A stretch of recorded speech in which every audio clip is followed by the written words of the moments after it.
seminar of our group, Control System and Signal Processing, in conjunction with the joint MACE IEEE CSSC SSP seminar. For info, MACE stands for Malaysian Association of Control and Automation Engineers, and IEEE CSS is Control System Society, and our research group from cssp. So I think, shall we start? Can we start? Okay, without further ado, I would like to call upon our first speaker for today, Dr. Shafi'i from Department of Chemical and Environmental Engineering. He will present his work on positive evolution control of diabetes delay systems. Okay, thank you so much.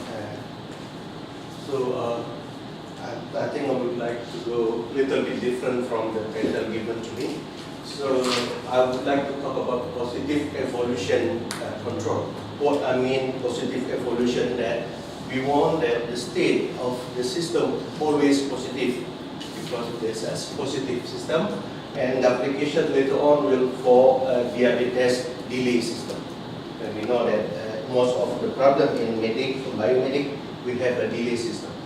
Okay, so first we will see the introduction, or we want to talk about the introduction. What is diabetes? Okay, we have example type 1 diabetes, which the patient totally depend on the insulin. There is the pancreas produce no insulins. So that is, we need to infuse the insulin through our plasma, or to our blood. So such that the blood glucose here will be reduced. The concentration of blood glucose will be reduced. And another type of diabetes called diabetes type 2, while the pancreas production sufficient insulin, but resistance to be used effectively. Okay, that's how we also this part sometimes we need to introduce part of insulin to the patient. Okay, why we interest for this? I think this is the last study, 2015. We see that Malaysia above the worldwide population for the diabetes. Starting for the age of 20 until 79, and Malaysia all above. And now the last data, Malaysia has almost 30% of population have diabetes. Okay, but type 1 is still not high like that type 2. Okay. And how this we will use? This will use something like this. I think this is already exists technology. We have a sensor, the glucose sensor, and this is the insulin pump point. And here the pump of the insulin will pump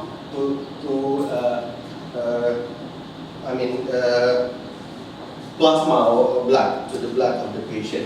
Okay, and we see that this is a device, it's a small device, so we cannot use high memory system. We have to use low memory system. And if we can, we try to eliminate memory-less system, because this is not. The device is not in memory. Okay, so we will talk about this delay differential equation, because delay differential equation is common in biomedical engineering field. Okay, what is delay differential equation in biomedics is first application in epidemiology, and then population biology like predator and predator model, and immunology for immune system. We always have also delay system. If you study with cancer, the cancer cell die is also delay system, and the cancer grows is also the delay system, and physiology is also delay system, cell mobility is also delay system, and so on. And also in type of pathology is also a delay system. Okay, and delay system in diabetes, for example, due to insulin secretion simulated by elevated glucose concentration level, and also hepatic glucose production. Maybe the term quite difficult in this. This is how the pancreas work in our body. Okay, and model we use in diabetic, for example, model used to analyze the extradian insulin secretion oscillation, and also model used with diagnostic test, and model related with insulin therapy, and also model taking intracellular activity of beta cell into account. So there is some type of the model, but later on I will take only the simple model, the oldest model, and then we can see how we can design the controller. Okay, for this I would like to go with this ultradian insulin model. Insulin is released in a biphasic manner when the glucose concentration is raised from the subthreshold to simulate the level. I mean, to try to reduce that level, and the rapid peaks about 2 until 5 minutes. This we call the first page. Then we go jump, and then decrease about 10 until 15 minutes. We call pulsatile insulin secretion, and then graduation increase with the next couple hour. It's about 50 until 120 minutes, and then we call this as second phase. Then this is we call as in ultradian insulin secretion. Okay, so that how this model. This is the model of the function. We have at least 5 functions in diabetes. The first function telling us the insulin production due to glucose production. Okay, and the second function is calling as insulin independent glucose utilization, and then the third function called as insulin dependent glucose uptake due to the fat. Okay, and the fourth is due to the muscle cell.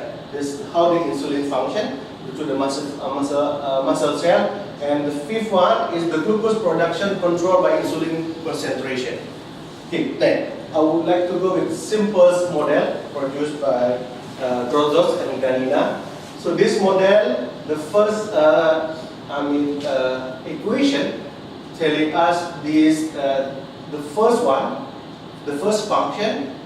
Okay, and this is our U there, our insulin injection to this insulin level in the blood. Okay, and this is insulin level in another compartment called intracranial compartment, and this is the glucose level in the we call in the plasma. Okay, and here L we use as glucose uptake or glucose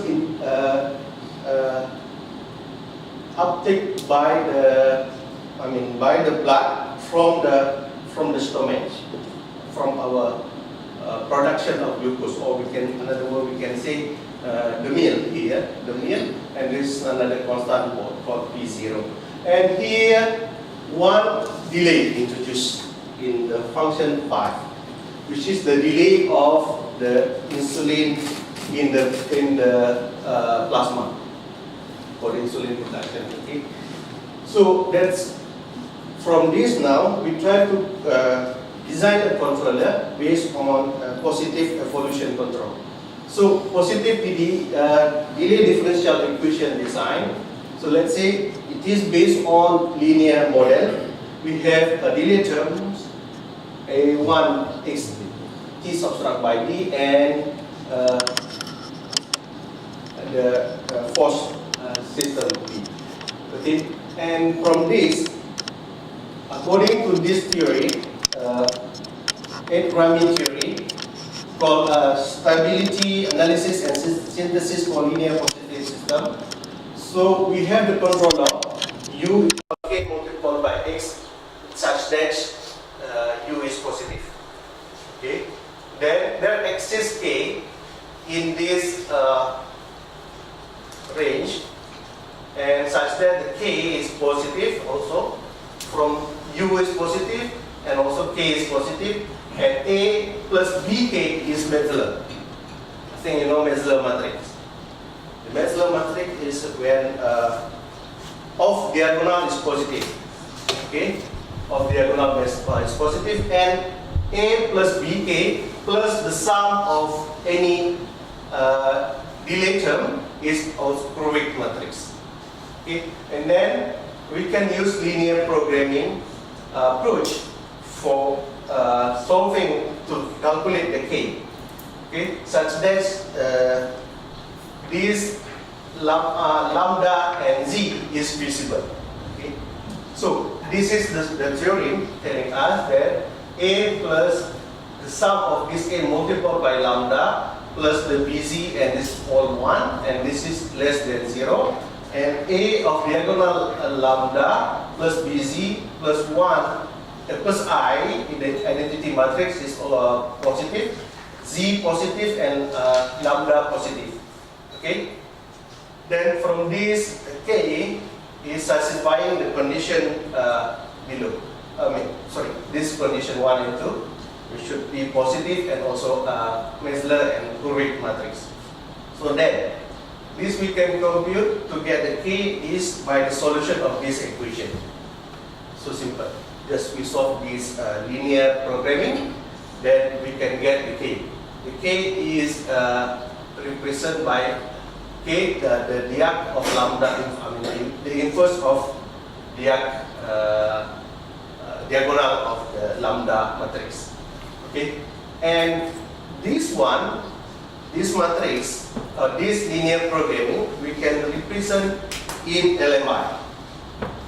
Okay, linear matrix inequality, and we can solve this simply using linear matrix inequality. And so, and the K from here is we use K equal to Y in multiple by the inverse of D, where any feasible solution of Y and D can get us the K. Okay. That is how we design the controller, and we try to linearize that model. So the model is look like this now. Following the equation 5, we have A1 at x subtract by B and B plus U. And from here we have A, okay, and we have A1, we have A1 here and B is there. Okay, here A11, all this guy is negative, A11 is negative, A22 is negative, A33 is also negative. But if you see one of that one, A32 here is negative. Okay, and A1 here is also negative. So then we cannot use the simple model before, the simple method to solve the problem before, but we have to modify somehow that method. Then we can use linear programming again. I will come to this later. So we call memory positive system design. So, okay, I come back to this theory.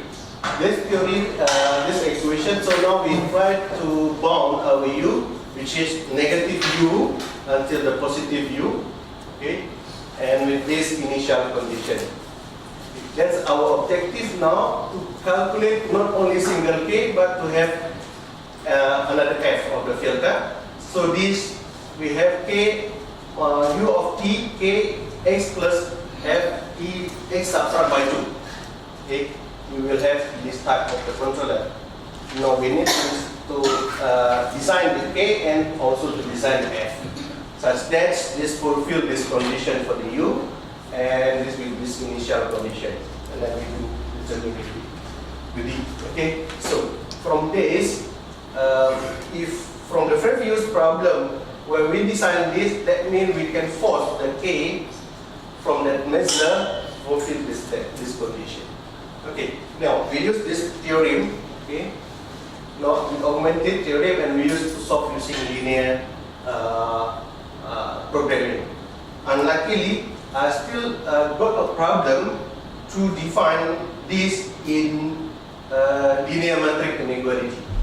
This line, the rest of the line, I have no problem. But it's only here still problem how to define to be in linear matrix inequality. So then the theory from that we can solve to get a K as this K. Okay, D1 inverse multiplied by the difference between Z and Z1. Okay, Z up and Z down. This means upper bound of B, because we have the U, lower bound and upper bound of U. So we have this U, and also for this the Ti of that. Okay. So then the F following this. Then we have this F, the same way of we solve that F. Okay, let's simplify that theorem. Okay, now another problem, because we use this state feedback control, we need to know the observer, because I come back to the model again. We have only one measured, the rest two is not measurable. We measured only the glucose level, another two is not measurable. So what should we do? We design the observer. Here I design the observer also based on linear programming. Okay, that's the observer. Assume that the system sigma following this system. Okay, and this is our Y output, and this is our initial condition. And the lower bound estimator is we call sigma negative. This lower bound estimator, and this the upper bound estimator, with constant initial condition between what we call lambda negative and lambda positive, such that the S here is in between negative 2 marks and 0. This is satisfy this condition. Okay, that's the condition for taking the lambda or the initial condition. So then the theorem from here, the same theorem. Okay, this is we use the supremum of that function. Okay, this must be less than 0, and x bar is greater than m, which m is defined as a supremum of psi function s. Okay. Then from this we can have the linear programming approach, which is A transpose plus A this transpose, and then multiple by, subtract by the C, and this is again the Z and multiple by 1. And we use the diag of gamma, and this should be positive, and this should be positive, and then this also positive, and also this one is positive. Then from that we can calculate the solution of this equation. We can calculate our observer. Observer is calculating using this. We transpose the Z and multiply by the inverse of diagonal gamma, okay, the gamma matrix. So then from here we can also find out the positive bound or the upper bound. We're solving this equation to get the upper bound of the initial condition. Okay, and also from this can be positive. Okay, then from that, this one, if we use linear programming, you can solve this by linear programming. But now I also represent this in linear metric inequality. Okay, little bit longer than linear programming. This A of T is represented by this. So if you have more delay, then I come back to here. So this is delay I until P. So this matrix A later on will be longer if you have this I until P. Okay? And the same thing here I put. This is your transpose, and then the C. And then the observer is W multiplied by inverse of E. Any feasible solution of this linear metric inequality. Okay. Then how to do the MATLAB implementation. So this is the code for the game. For to calculate the this is the code for this for memory positive system design. Okay, I use this MATLAB code. Okay. This is the MATLAB code, and now I can calculate K here, and I also calculate K1.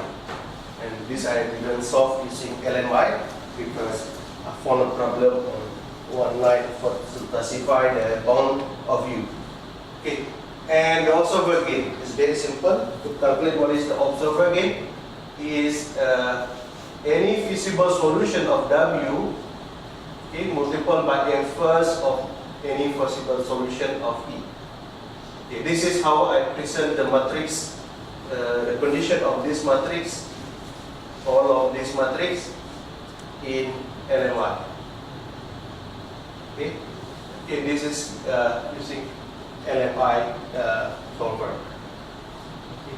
Then from that we can calculate to get observer, and also we can calculate to get control gain and memory gain. Okay, and what here I didn't do some simulation yet for using observer, positive system. This low memory device, but I addressed on that. I didn't try to use predictive control, because predictive control we have a lot of calculation. Small device is very difficult to apply with the predictive control, unless we can use like explicit predictive control. Okay, then the positive linear system control and observer gain we already designed, and I'll show you how to design. And what I want to do is later on is we have to do the population study comprehensively for the realistic patient, and then maybe we can try to get some device, and then we can reprogramming the device based on this algorithm. Okay, but before that, before I finish the conclusion talk, I have some simulation for IMC control. So I think you know IMC control, so I don't need to go how to design the IMC control. But here, from this matrix, from this linear system, okay, with one patient only, I try to get this matrix. So I get this A. You know that before we have 3 by 3, the state is 3 by 3. Now I have 6 by 6 because I use approximation using PADI. Okay, and with three order approximation. So now my matrix A to be 6 by 6. It's not 3 by 3 anymore. And this might be from that. And from this one, I found the controller is looked like this. It's locked in imaginary, the pole in imaginary. Okay, and from there, I try to do simulation like this. So this is the meal taken each hour. So we have 24 hours a day, and then divided by 3, we have each hour. That's not realistic, but more or less look like that. So this is the meal equation, and this is the insulin in plasma, insulin concentration in plasma, and this is the insulin injection or insulin infusion, and this is the glucose level. So here the target is at 80.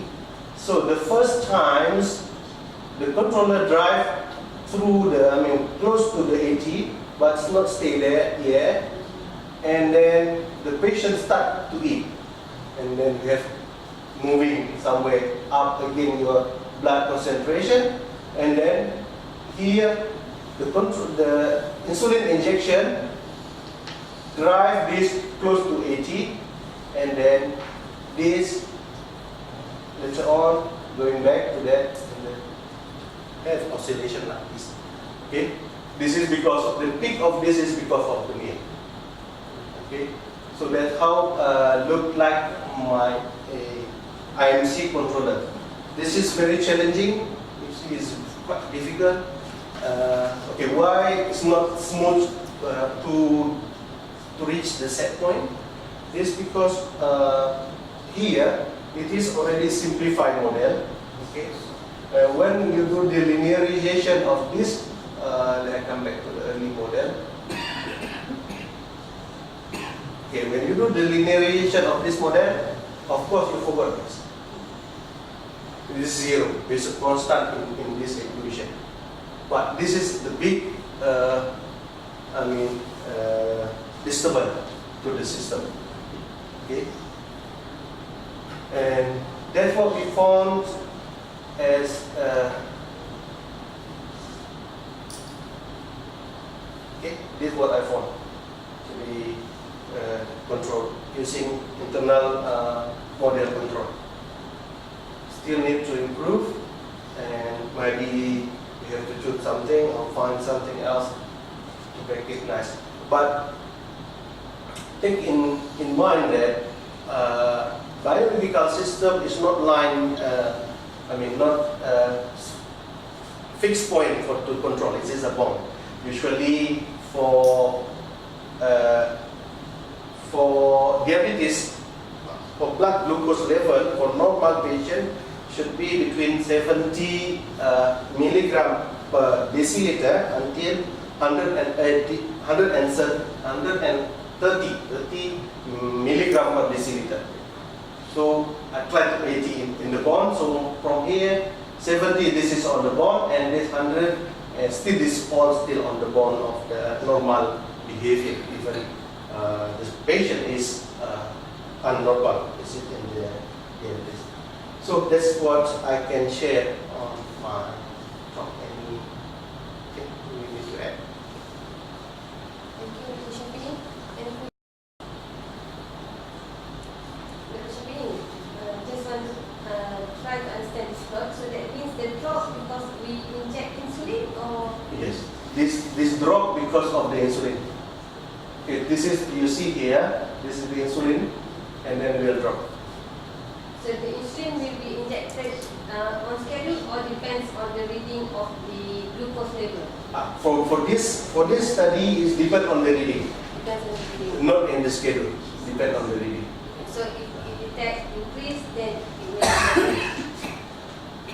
So I think later on, I would like to try also, and would like to compare the previous because this in the study, I would like to compare this guy, positive linear system, to the goal-seeking extremum controller, because you know that goal-seeking extremum controller is we try to control inside the bond, and then maybe I will compare with that how it's behaved. That's what we will do in the future. So that's any question? Any other question? Yes, we have. When you have a delay system like this, right? Is it correct to say that the controller needs to predict an error? Well, yes, okay. Alright, so again, here, the controller design is not involving the delay. Okay, not involve the delay. This I designed using this approximation equation. Equation not involve the delay. So when we design, when the system have a delay, of course we need to incorporate the delay in the design.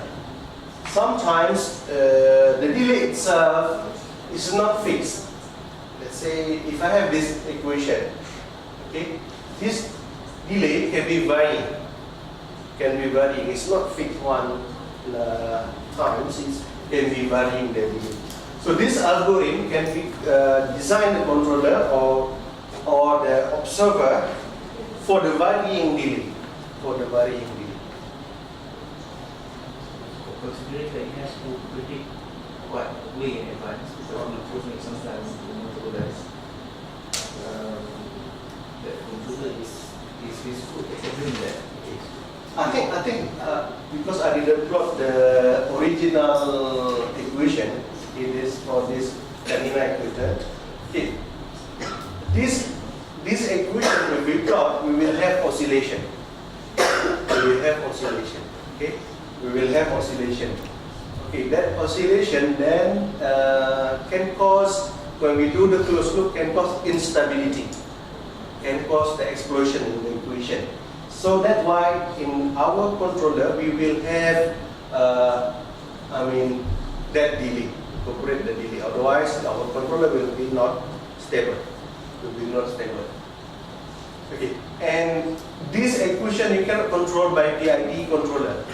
Simple PID controller, but you can use PID controller with delay. But it's still not. Also, it's not. The behavior is not good. The behavior with PID controller is not good. Speaking about the LMI, interested in LMI, the problem, if I'm not mistaken, has been formulated as a non-linear problem.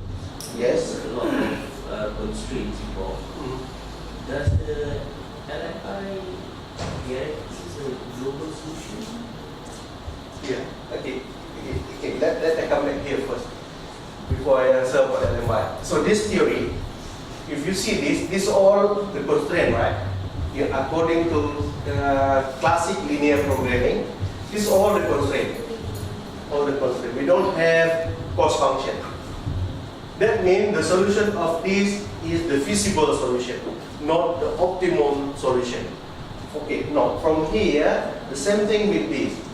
Here also for this LMI is I try to find the feasible solution, not the optimum solution.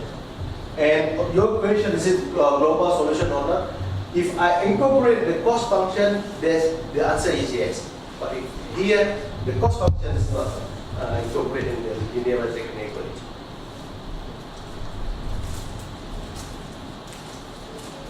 I think we have one last question.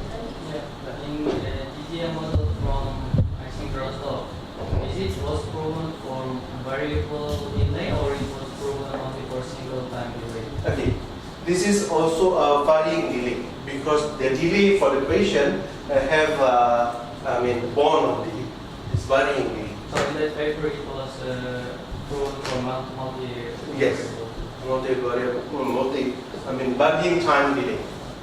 It's for varying time delay. Because in biological system, it's not all the variable here is have a bond. It's not a single value for that. Have a bond. Okay. And we put on the patient. Sometimes my experience on controlling from time to time can be different mathematically. The model of mathematics will be different. The behavior will be different because that behavior different. Here, for example, because when we take the drug, okay, or when here in this example the insulin elimination factor is depend on our activity. We sit, we work, we walk is different in the insulin elimination. So if you can observe yourself, if you go to the toilet, you pee, in time you pee is not the same color. This is because of our activity. So the same thing with this. It's a lot of factors to be included in that. Okay. So the variable, the single variable there is not single. The variable there is not a single model. Single value is always varying value. Okay, Thank you. thank you, Dr. Syafini. Okay, so next, I would like to call Dr. Raja Kamil to present his work. Linear and Hammerstein tangential hyperbolic nonlinear FXLMS algorithm for active noise control. That's why he's using a mic today because we want to relate to his topic, noise control. Thank you. Good morning, everyone. Thank you for your attention. So today, I would like to share some work that we have done on active noise control, particularly the development of an algorithm called the tangential hyperbolic THF and LFX-LMS. And I will talk more about the Hammerstein system. So my presentation will include some introduction to noise control, the scale error function based LFX-LMS, which is the original baseline algorithm that we'll be talking about. And then we will move to towards the post-tensional parabolic algorithm and some modeling and control simulation results, performance comparison, and finally I will conclude. So we're talking about physical noise. Noise is a nuisance, and in the case of traffic noise, it is a pollution. It is pollution in the sense that it has health consequence associated with exposure, long-term exposure to very large level of noise. That could include annoyance. Imagine you were trying to sleep in your apartment or in your house and you're being exposed to traffic noise because simply you living near very major roads and you're trying to go to work tomorrow, your sleep has been disturbed, so you can suffer from annoyance, sleep deprivation, and even to cardiovascular disease. And just to give you a sample of the level of different noise, the jet airplane can about 140 decibel. I think the limit that any an environmental act will probably be around between 50 to 60 at night. And statistics show that in Malaysia or even some foreign countries, it has surpassed that level. Has been set by regulators. Right, so how do we control this noise? There are two major methods. One is called the passive, whereby we use a lot of absorbers, we put panelings on the wall. If you have experience being in a meeting room, expensive meeting rooms, they would have these panelings inside, or rather placed on the walls. But the problem is when you have noise which is of low frequency, we're talking about less than 500 Hz. Low frequency signal just passes through walls. You try to put pillow away, it just passes through that pillow. Because you really need very thick absorbing materials in order to capture a single wavelength of this particular signal, considering if your signal is a sinusoidal signal. So how do we deal with this is we use active noise control, which is practically using microphones and loudspeakers. It's been termed as fighting noise with noise. So this is how, or rather one technology that can be used in order to overcome noise problems. So imagine if you've got a noise of these characteristics be generated by some rotating actuators like motor, for example. So what you do is you use a loudspeaker to generate an anti-noise, and when those two noises superimpose, you will get a very clean signal. If you design the controller right, you might be able to get a residual signal which is very, very low, like this. So we're going to need some components, which is some sensors, controllers, and actuators in order to execute the design. Two structures that we talk about in active noise control are feed-forward structure and feedback structure. So for those who have experience putting on noise cancelling headphones or noise cancelling earphones, so those are actually what we call a feedback design. It's got only one sensor, one microphones and one loudspeakers. But in the case that you're trying to cancel noise at a distance, then you're going to need a feed-forward active noise control whereby you're going to use more than one sensor. We'll be talking about feed-forward active noise control in this particular presentation. So this is the structure. You're going to have a noise source at some position in space somewhere. So what you're going to do is you're going to put a reference microphone very, very close to the source. And then once you are able to detect that noise in advance, you're going to send it to the controller. And then that controller has been designed. And that controller will actually generate control signal that will be emitted through the cancelling loudspeaker. So by the time that primary source will have arrived at the observer, this is us. We are the observer, it's our ear. So we're going to cancel the noise near our ear. So that loudspeaker will generate an anti-noise that will superimpose with the noise that arrives at the observer. So this is one arrangement of feed-forward active noise control in place in a vehicle, in a car, whereby they use a speaker of the car to generate the anti-sound, and they put microphones at the top. Right. Now, this is what we call the schematic diagrams. Once we have the schematic diagrams in the control engineering, we're going to convert it into a block diagram, and that's where the design comes in. So we could actually convert the schematic diagram into a block diagram. So we see the same noise which is originating from there. It has to pass through some open space, a free or what we call a free field, in order to arrive at the observer. So it's going to pass through this primary path. This primary path is just an acoustic path, right? That acoustic path. And then it's going to arrive at the microphones, which is represented by that submission sign. At the same time, your controller, your noise signal will pass through the controller, characterized by that path, and then that is going to be generated through the loudspeakers. So as it passes through, you're going to have the secondary path. So secondary path consists of some amplifiers over here, loudspeakers, and also this acoustic path again. So this is the classic least mean squares, or rather filtered reference least mean squares algorithm that researchers have been using to tackle linear systems.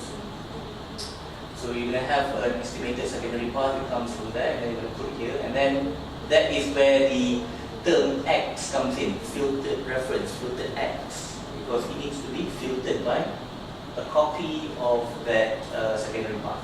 And then you're going to put it into the least mean squares algorithm that has been developed by Vitro and its co-workers. Then you're going to design the controller this way. So this falls under the field of adaptive control, because as you see the controller design, the controller has been designed adaptively, sequence by sequence, until it converges. So once it converges, then you know that you're going to have a controller that fulfills the performance requirement. Now, if we detail out what happens inside that secondary path, so secondary path consists of the digital to analog converters, because your controller, everything is inside the analog or electronic domain. So once it interacts with the real world, it's got to be changed to analog. So you're going to have the digital to analog. You're going to have an amplifier, where you have to amplify the signals, because the control signal is very small. It has to pass through the loudspeakers, this particular loudspeaker, and then it has to go through that acoustic path. So on the way, in the feedback path, you have the microphone and again the analog to digital converters. So to ask, where does the non-linearity comes from? The major non-linearity comes from the sensors and the actuators. Of course, you can talk about non-linearity that comes from the source, or non-linearity that comes from the path, but these two, or rather these groups of components, are the largest contributors to non-linearity in this particular system. So you can have a non-linearity in the digital to analog converters, or the amplifiers and the loudspeakers, but the major ones are the amplifiers and the loudspeaker. So let us just focus on the amplifier and the loudspeaker itself. So if you have non-linearity in the amplifier, right, followed by a linear component, this is what we call the Hammerstein system. You have a non-linear followed by linear, N and L. If you have the non-linearity in the loudspeaker, this is what we call the Wiener system. We have a linear followed by the non-linear. And if you have the acoustic path, you are interested to put the acoustic path together. This is what we call the Wiener Hammerstein, whereby you can have the linear, non-linear, and linear, sometimes called the L and L system. I think many of our colleagues that deal with non-linear system will be dealing with this. So if you are interested to listen more about the Wiener Hammerstein, you can listen to Radek's presentation tomorrow, when we'll be talking about the development of the THF and LMS for the Wiener Hammerstein system. So we'll be talking about the Hammerstein system, whereby the non-linearity is in the amplifier. That was the earliest work that we did. Now when we talk about control algorithms, we know that we are dealing with a non-linear system. Therefore, we know automatically that the classical filtered X LMS is not going to be adequate. We are going to need a non-linear controllers. But if not, the control signal will be saturating and there's a lot of other problems that can cause oversaturation to the system. So these are some of the nonlinear algorithms. You can have a Volterra, filter reference, bilinear, which is the nonlinear version of the IIR. You can have a functional link. Okay? Leaky FX LMS is a linear version with controllable leakage factor. And once you control the leakage factor properly and optimally, you could be able to get a very, very good result. And the basis of our work is what we call the baseline, is this, the nonlinear filter XLMS, which I'll be talking more about. But how does this nonlinearity algorithm differ? First of all, they differ in terms of what we call whether they directly adapt the controller, like Volterra, that doesn't require modeling, it adapts the controller directly. In the case of nonlinear FX LMS, this is an indirect, whereby you have to model first before you can put it inside the controller. But all of them can be compared in terms of how much noise reduction that you can get, top performance, and how much computational complexity. For those who have experience working with Volterra, even in some of our work, the second order Volterra can have a very large number of multiplications and additions inside the algorithm itself. So trying to realize that very complex controller computationally could be limiting in terms of hardware resources. So it has been shown that the analytics LMS has got the least amount of computational capacity for this application. Right. So we will be focusing on the nonlinear filter XLMS. So research by Tobias and Sierra have shown that the saturation, if you're talking about saturation nonlinearity, the nonlinearity being represented by saturation, so the analytics LMS has the highest performance test. So we can use this as our baseline, as our basis of comparison, which is exactly what we will do. Right, now, the nonlinear filter XLMS algorithm that has been developed relies on modeling, or rather representing the nonlinearity by saturation. And the most general saturation function that can be used is what we call this scale error function. Such that the scale error function, if you vary this eta squared, you can actually vary the degree of nonlinearity from something very linear. If you make eta squared very high, you can have a very linear system.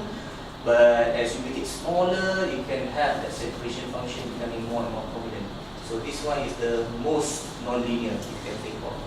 So having the ability to control eta squared can allow you to do a lot of simulation work with the different types of system, different degree of nonlinearity. So the traditional analytics LMS was based on this eta squared, and you're going to use a derivative of this, so you're going to differentiate this particular function, right?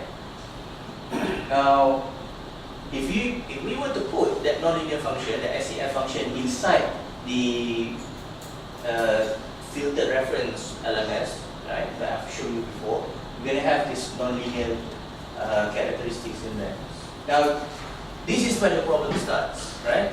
First, you've got to differentiate a function which is like this. It looks like an exponential like this. And then the analytics LMS makes an assumption that you know what is eta squared in advance. They make that as an assumption, and then we ask ourselves, how can we remove this assumption? Because if you are dealing with a system and you haven't tested it, and you don't know what is the nonlinearity characteristic, how nonlinear it is, if you don't have the information, you cannot use this analytics LMS. If you guess it wrong, then your system is going to suffer. So in our work, we ask ourselves, can we model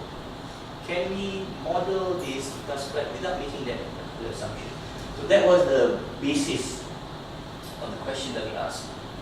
And we found out that if we replace the scale error function with a tangential hyperbolic function given by alpha, which is a constant, alpha tangential hyperbolic eta y, we could actually have an alternative function which is much more well behaved and easily differentiable.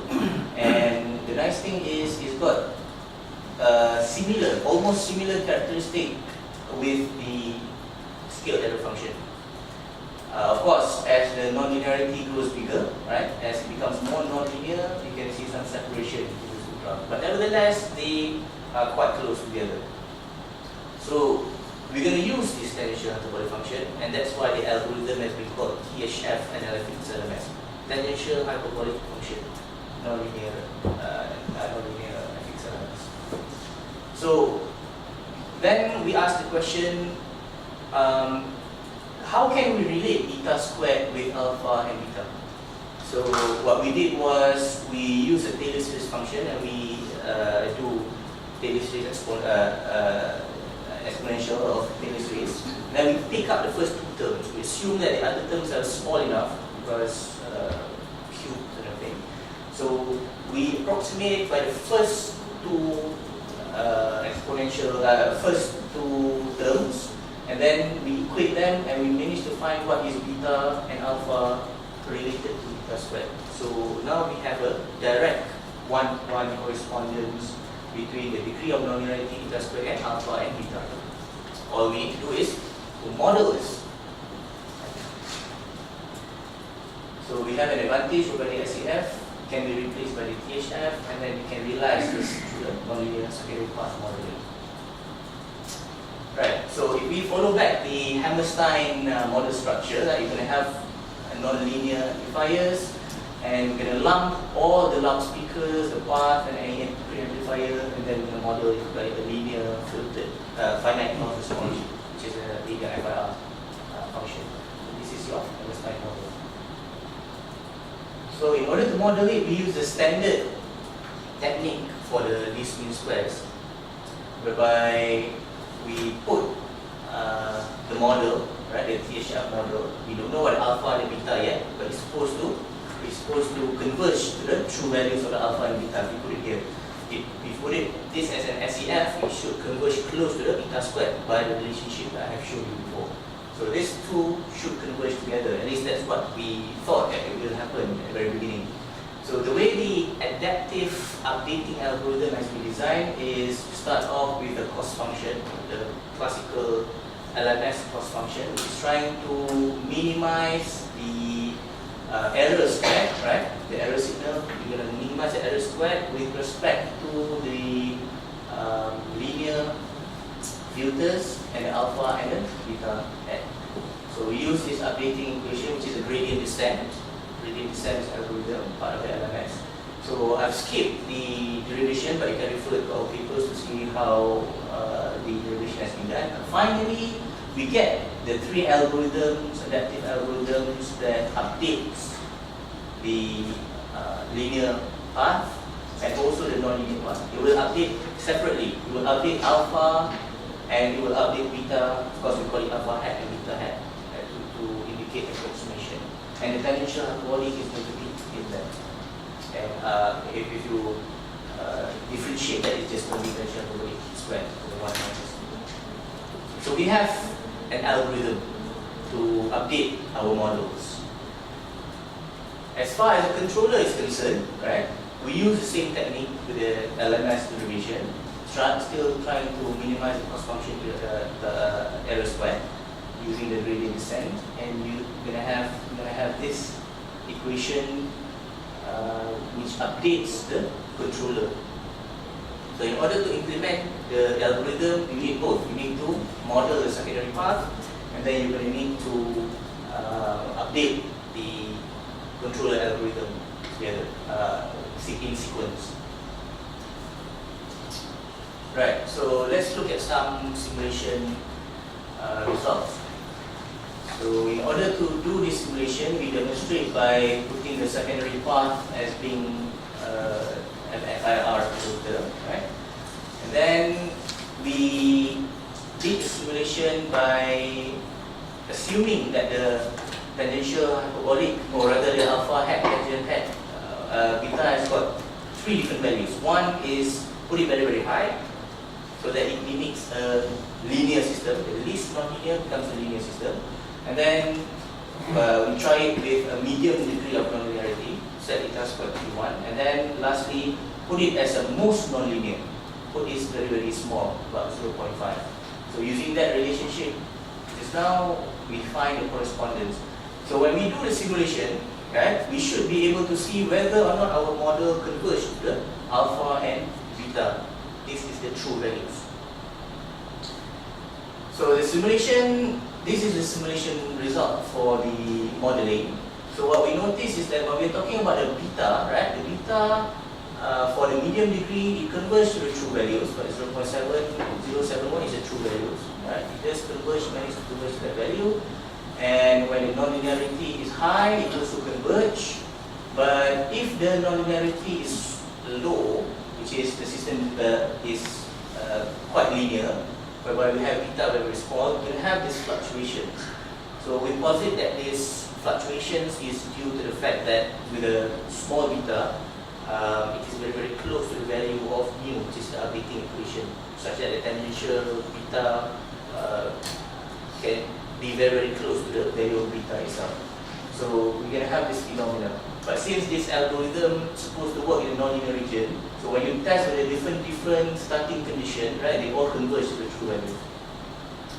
But the alpha has got different stories. Initially, we thought that the alpha will converge to the true values of alpha, but it doesn't seem to do so. Because what we notice is that if you remember, you've got the controller W, and then you've got the nonlinearity, which is alpha tangent beta. The value of the alpha, the gain, because it sits in the front gain, it overflow into the gain of the controller. So we put together the model and the controller, they are going to be the same. But alpha doesn't converge to alpha, but nevertheless, that gain is being taken care of by the gain of the controller. So as long as it converges, that's not a cause of concern. Right, so then we did the control simulations whereby we use the same secondary path, and then we use the primary path to be a low pass filter of eighth order, and we use the tangential body functions, and as you can see, the result is quite good. So when you have a linear system, right, a most linear system, where the least non-linear, you see that the classical filter X LMS, fixed LMS, and fixed LMS, and the proposed THF and fixed LMS, they all behave similarly in terms of the noise reduction. But as you change the degree of nonlinearity, yeah, you make it slightly more non-linear, you see that their fixed LMS, they are starting to differ in terms of performance. So the linear fixed LMS doesn't perform as well as non-linear versions of the algorithms. And as you increase furthermore, you can see the separation increase. Right? So in order to evaluate this numerically, right, we use the normalized mean squared error, whereby we take 500 independent run the simulation for about 500 times, and then take the average in order to mimic the expectation, to model the expectation. So then you can take the average, and then you can display the result as such. So when the system is linear, you won't see much difference in terms of performance. But as the system becomes more non-linear, you can see that you see the THF and the FXLMS differs by about 4 decibels, right? 4 decibels. So that one also it decreased about more than 4 decibels. So, but most importantly, is like the THF and the FXLMS is comparable with the baseline, right? So this is the baseline and the as well, baseline SCF, but it's more advantageous. So we conclude that in the ANC system, right, you're going to have loudspeakers and amplifiers, which are the dominant nonlinearities, right? And then you can have the drawback. Yeah, the drawback of using the scale error function can be offset by using the tangential hyperbolic function. And then you could actually design the THF and the FXLMS to give more noise reduction, which is more than 4 decibels compared to the linear algorithms. So these are some of the work that we have done. So for those who are interested in a winner system, you can refer to Darcy's work. So Reddit has not published yet, but hopefully it will be accepted. Okay, so these are some of the references that we are using. So thank you very much. Any questions? Are you sure? Any question? So you use linear, this mean square. Yeah. So what the next is you can use, for example, the advantage of support vector machine. Support vector machine is in terms of identifying certain features. I mean, the same idea, but if you use support vector machine, where you guarantee the optimality in minimizing it. In terms of finding the baseline, we are not that concerned because we have the SCF analytics analysis. Unless if the support vector can provide a new baseline which is much lower, and that is the gold standard. But I'm not sure in terms of computational complexity. So eventually the system is going to be realized in hardware. So hardware support vector can be implemented in a simple card, for example, cost-effective card. So that is an interesting effect studies involving how algorithm can be used with what type of cards is something is of great interest myself and other researchers. So we can look into that so that if you have any algorithm, what would be the minimum requirement for a card, control card that must be used in this way. And we have to collaborate with the electronics to design for GS.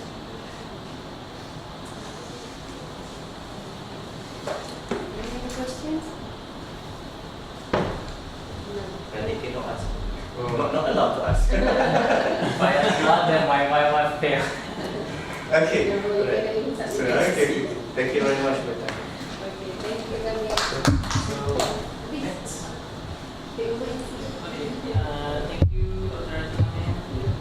So next to present is something that will benefit everyone who's doing master's, PhD, and also lecturers. We invite Associate Professor Dr. Samsul to present his talk title, Problem Formulation and Tips During Viva. Very good. Can you download? Copy and edit.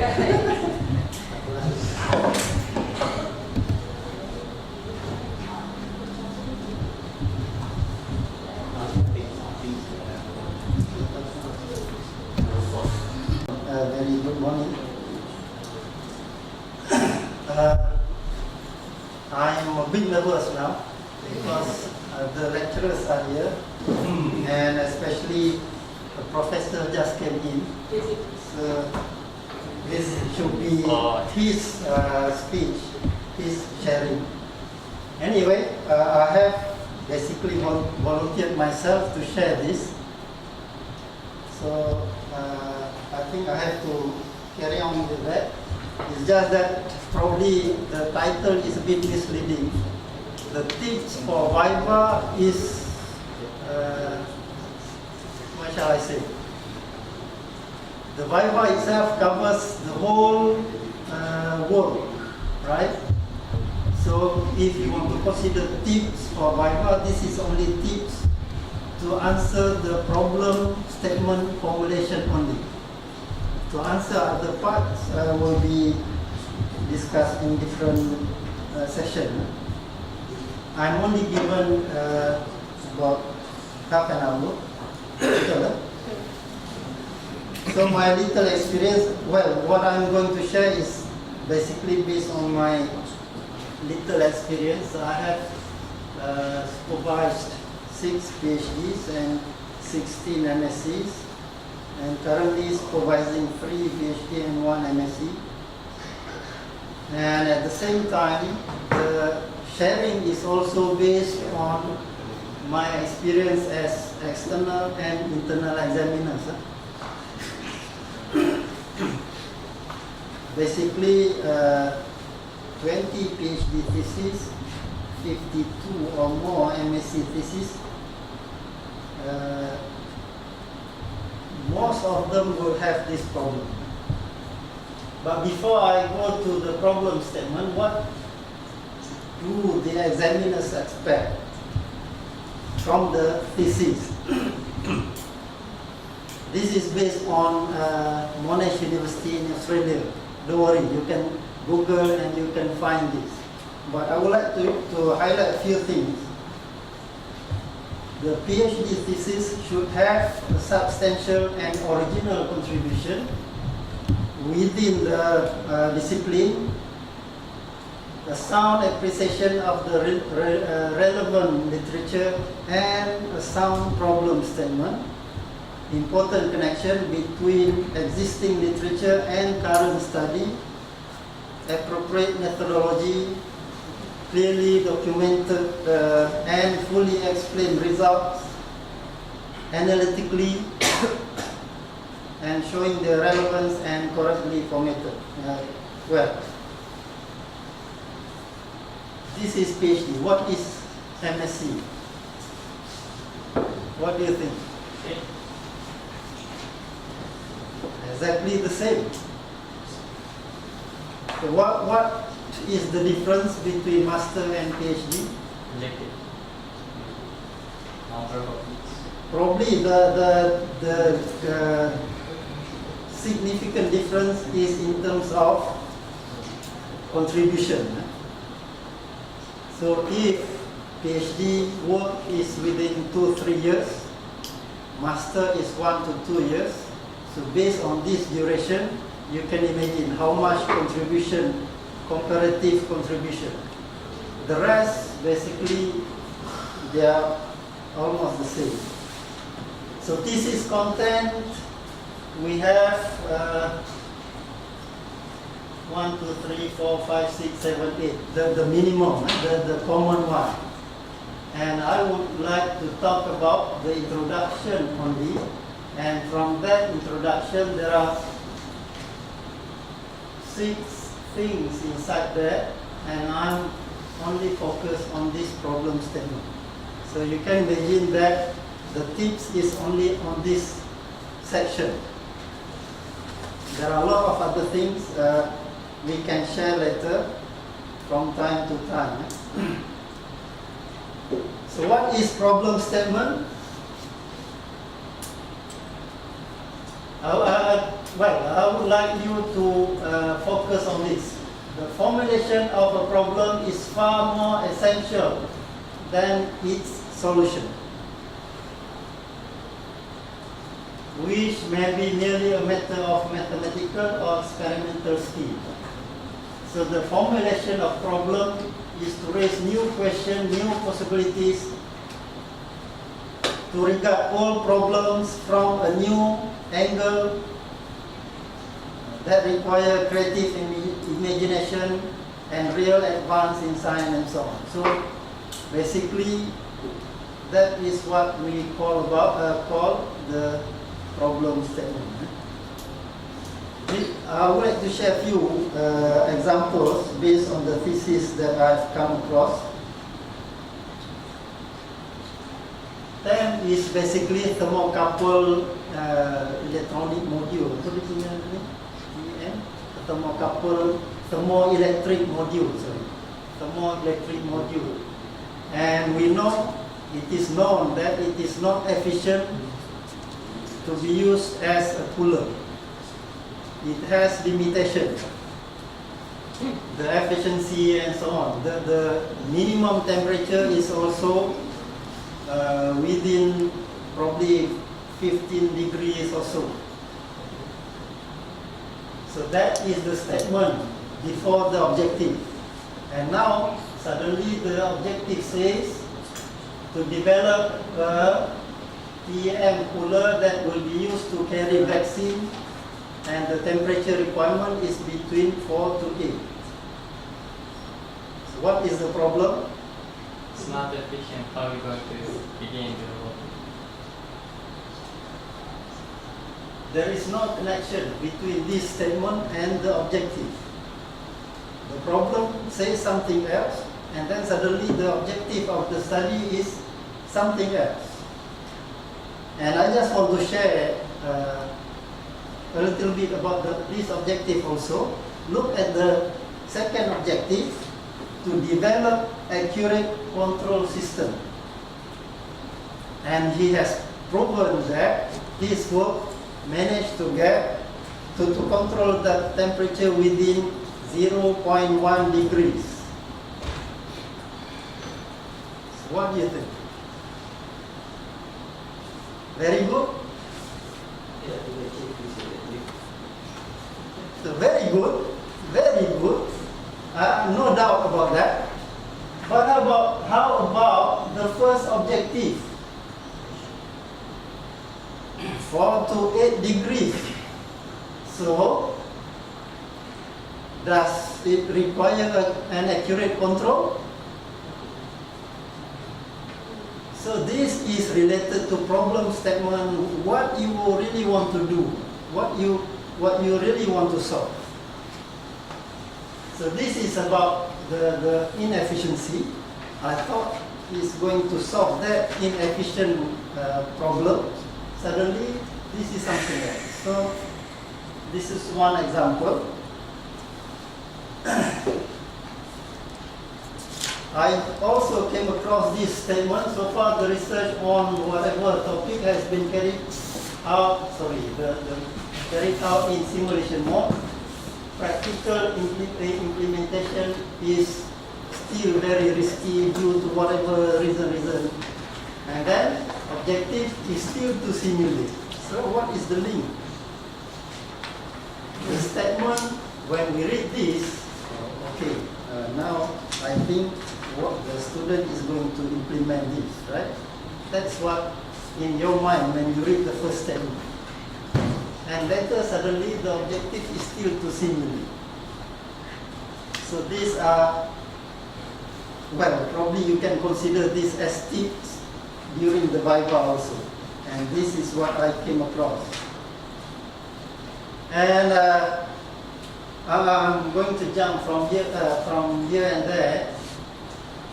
I cannot really explain all, but let's have a look at this statement. The algorithm has proven to be very effective and efficient, but this is also very complex that requires heavy computation.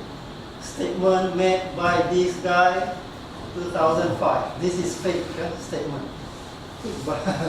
But you will come across similar statement in the literature, right? Especially when you do the literature review. So, is there a chance to do research on this?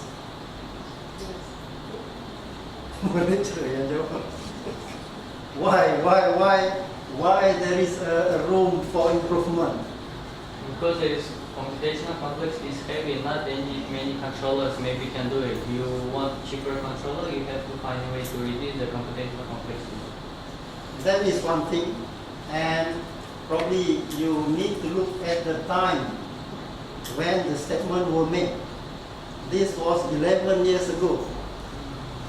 So technology has changed so much. So this statement, don't put this statement to this kind of statement made 10 years, 11 years ago to justify your problem statement. Because this is too long already. If one researcher carried out the work every 2 years, we already have 5 researchers within 10, 11 years, right? So find those 5, 6 research. So this is one issue.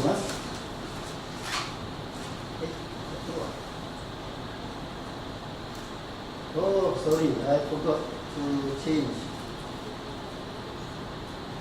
Actually, the second slide, the next slide is my intention is to change this to 2015. So one is 2005, the other one is 2015. Then you have to be very careful. Right? So if you really want to challenge the statement made in 2015, then you really need to make it very clear, very strong. Because the statement is recently made. 10 years ago, the computers were, I don't know, what was the speed at that time? Now we have 3 gigahertz processor, right? 2.73, you have i7 quad processor, things like that. So, complex and heavy computation is basically not really an issue if the problem made in, the statement made in 2005. But if it is made in 2015, then it may still valid based on the current technology, current situation. We normally come across this kind of statement as well. It has attracted very few researchers, not many researchers have been conducted on the topic, things like that. Is that justify your basically research? Can that be a basis of your problem statement? But this is what I came across in thesis from time to time, based on whatever numbers. So again, the example about the time. You may come across this. Samsung et al. Have successfully simulated this in 2013. And you take that as a basis for your problem statement. But somehow you fail to find this another paper have successfully implemented in 2014. So whatever you want to do now, if you want to implement whatever done here, is no more valid because already implemented in the following year. So what is the point? Your literature review must be comprehensive. Now, literature review is at your fingers, anytime, anywhere, as long as you have internet. Previously, we have to search, we have to go to the library, sit at the computer, search. Once we find this, and we have to go to the rack, open the magazine, the journals, and so on, photocopy, things like that. And if it is not available in that library, we have to fill out the form interlibrary loan or things like that. It may take weeks and months before we get the literature. Now, whoever claims this, I will definitely type the title in the Google. And I will definitely challenge the student. Why? I really check whether he has cited all the literatures available. Even though I don't really master in the field, but I can still check based on the citation and so on. So, if we were at our time, at my time probably, there are different times already. At my time, we may have to do literature review within 6 months because of this delay in getting the literature and so on. Now, I would expect the student will be able to do the literature review within 1 or 2 months. Everything is there. And my advice is that try to find review paper on the topic, because it will give you overall picture of what's going on, and you can based on the list of literature, you can find further information. And you can come up with your own literature review paper. So this is one of the example.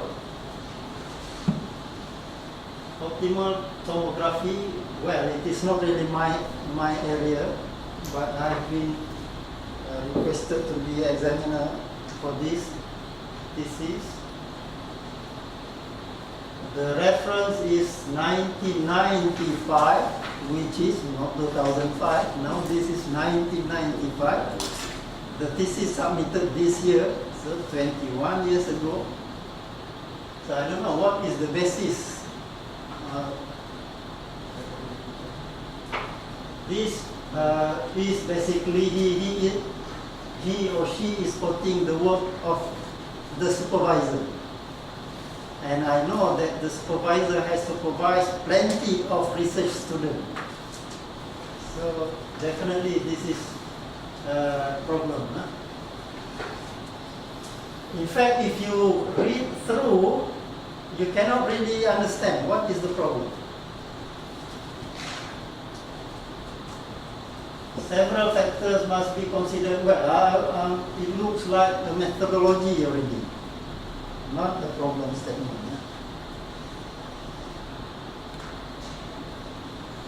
I have never rejected any thesis yet, but I have given resubmission few of the thesis, but still people invite me to examine the thesis. So anyway, taking control engineering as an example, we can have, there are, well, the other lecturers may challenge this, but I look at control system in three different areas. One is the systems, the application. The other one is the model and the algorithm. So you can have a match. Well, you can pick and choose whatever, but make sure the earlier objective, novelty is there. So you can put algorithm in front. You may want to improve the algorithm. You want to, for example, we have PID since, I don't know, when is PID started? Anybody knows? What is World War I? So it was during World War. 46. And Ziegler-Nichols came with rules to steal in 40s. So that is one of the algorithm. It is very old. But why people still study the algorithm, the PID? So you have to justify based on that. And you may want to test that on a new system, new model of a system, new system itself, and so on. So, well, time flies. So I don't want to highlight on that. So basically the problem statement should clearly explain why the research should be conducted. I came across a thesis basically doing modeling of a meter, a gas meter.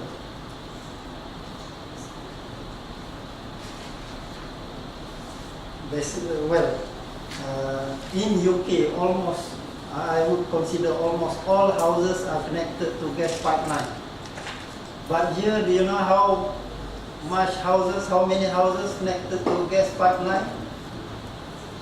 Probably very few, domestic, but industry probably a bit more.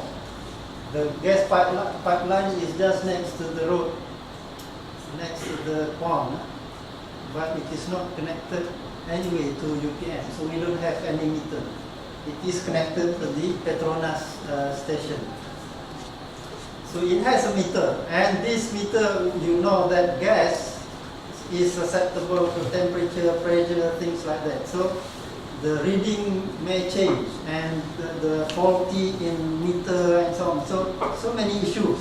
Okay.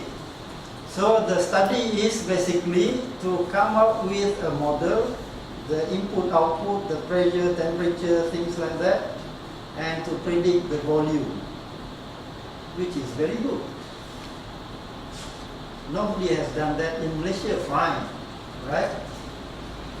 But as I mentioned, in UK, every houses is connected to the gas pipeline. That means every houses has this gas meter. So how do they solve these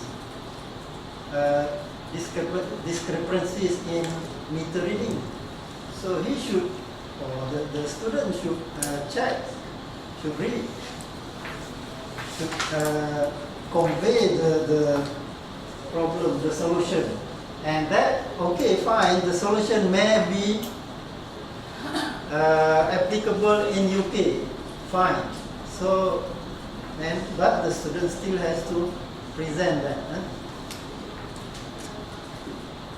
So, you should describe the problem that is to be investigated and highlight the problem so that you stand out and easily recognized. So, I keep on asking this student, why do you really need to develop this model? And finally, the issue is some confidentiality between the Petronas as the supplier and this research and so on. So, tapi it should be stated clearly in the thesis. Still, thesis you can make you can explain in the thesis, and you can classify your thesis as confidential. Right? You know that? Nobody will be able to look at the thesis without permission of the student or the supervisor. So you can make that. So no problem of including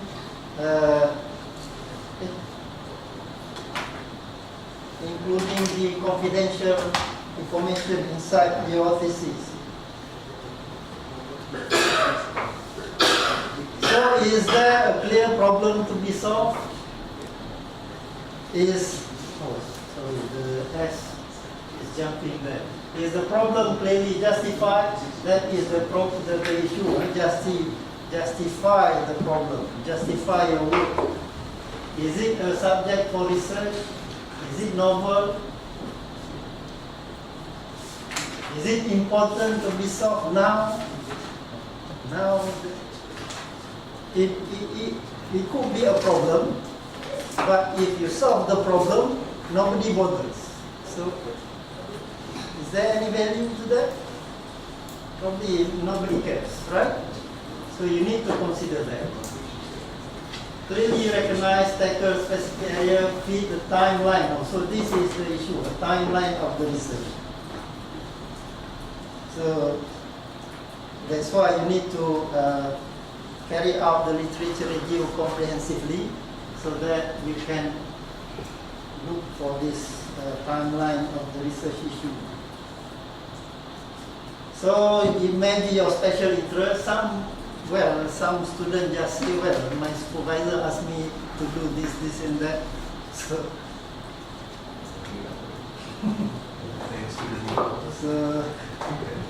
you may come across that kind of answer in the Viva.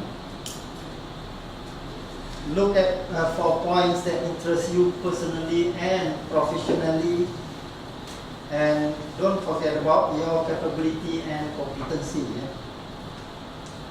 This is another example. The statement based on the introduction and so on, the boost converter was used in project to optimize the output of PV, to have better performance as well as to power up various types of load. But this statement does not somehow related to the problem statement. Based on this, can you find the problem?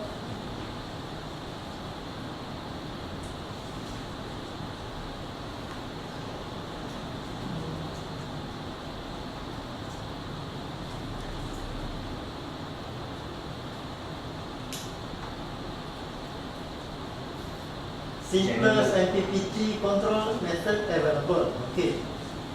So it is already available. But what is the problem with the available method? And then fuzzy logic has also been implemented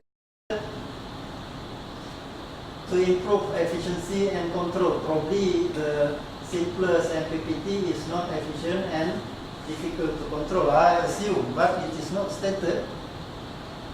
So as well as to enhance the overall performance of the PV. So then, so what is he or she going to do in his research? It's already there. This is real thesis. What does it mean?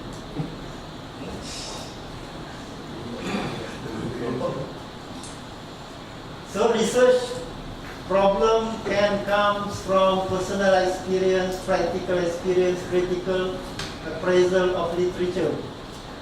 Basically, the thesis is focused on this. Critical appraisal of literature. It is not just reporting what other people has done, but you need to do to analyze. It is based on previous research, existing theory, social issues, brainstorming, intuition, and so on. So I don't want to discuss in detail, but for sure it is related to literature review, and it is up to date.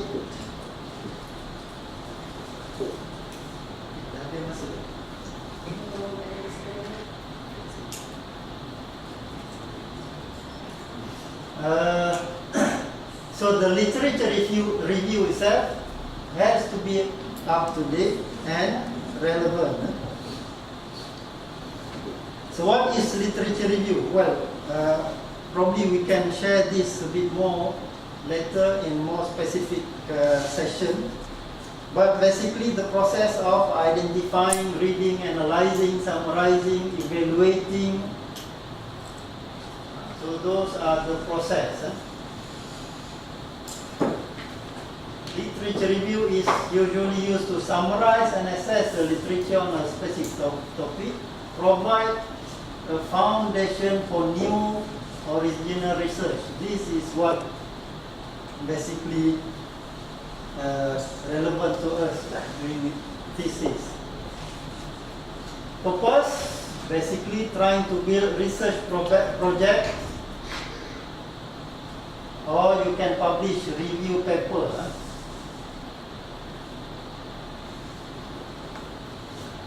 But this author, Professor Muhammad Abu Saleh from California,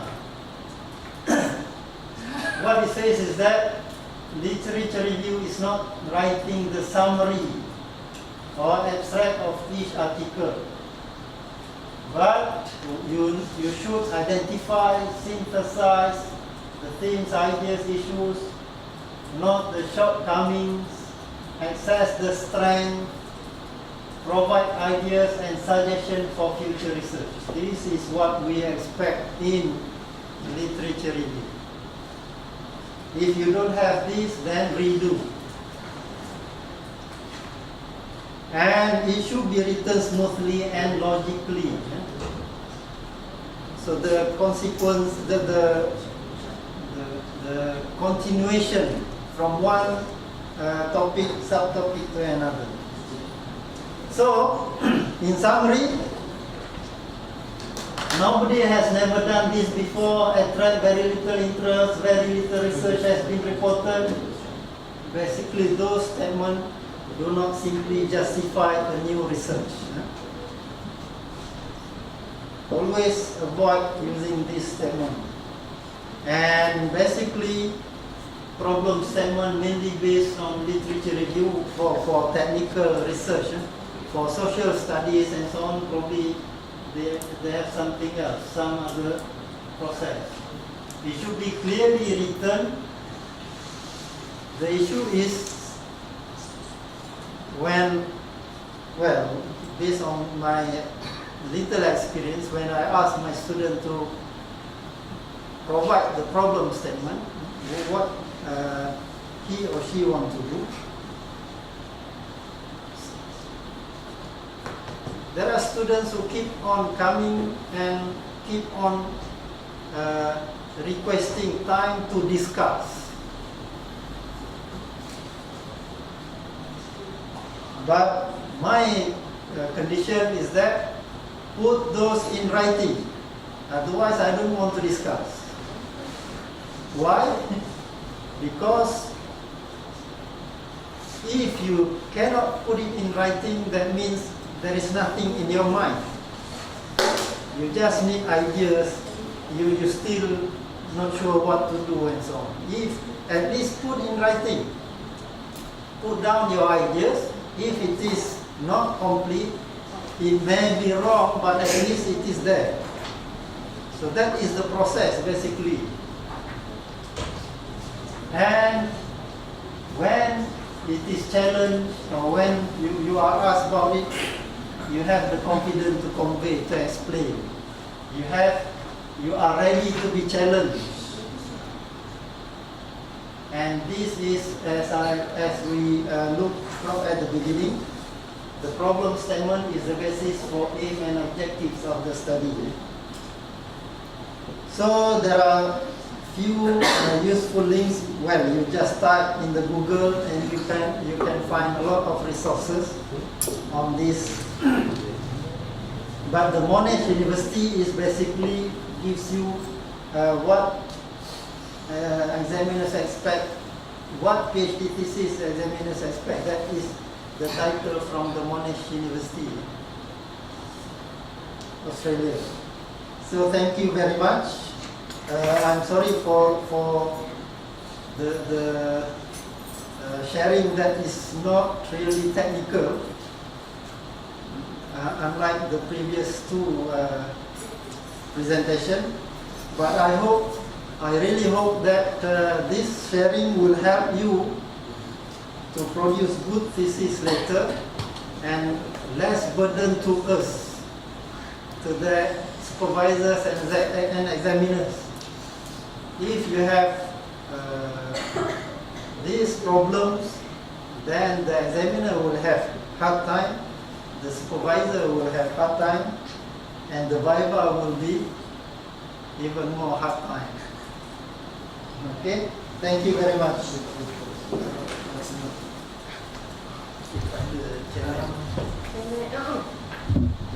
So ada soalan ke? Any question? Yes. Samsung, of course, a lot of master students and myself, we do simulation only for our thesis. Then while we're waiting for Wi-Fi, we should test out having some basic results on experimental hardware. Is it okay to put it on your Wi-Fi presentation, or the examiners will judge you and say why you didn't put this one in your thesis? So what do you think? Of course, for examiner, it is like why you didn't take some more time and wait until they present the result. But in terms of students, not everybody can allow it. I mean, to take it for a long time. So they think in terms of time, maybe. So what do you think as an examiner? Based on the simulation results, analysis, and so on, do you think it can contribute to this, whatever the statement says, substantial, where was the slide? Substantial and original contribution.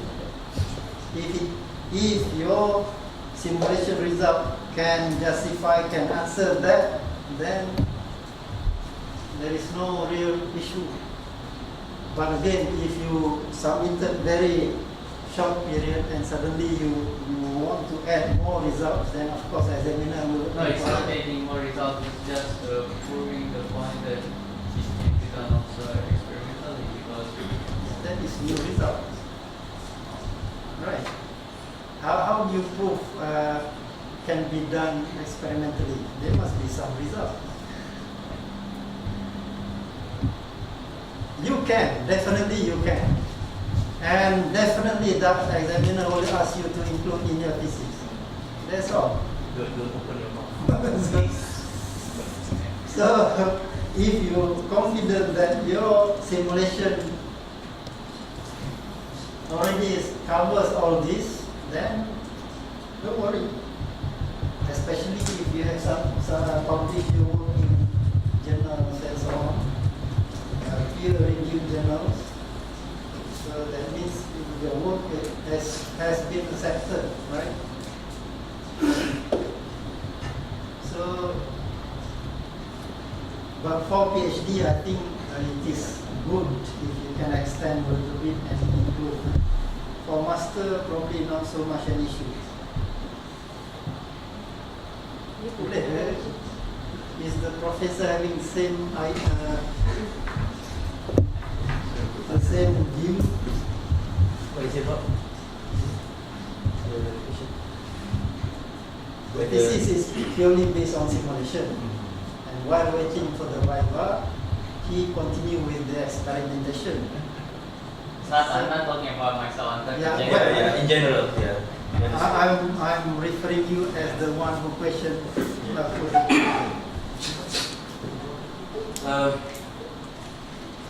This is my personal view, which could actually be different from another lecturer or professor, because everybody got their own views.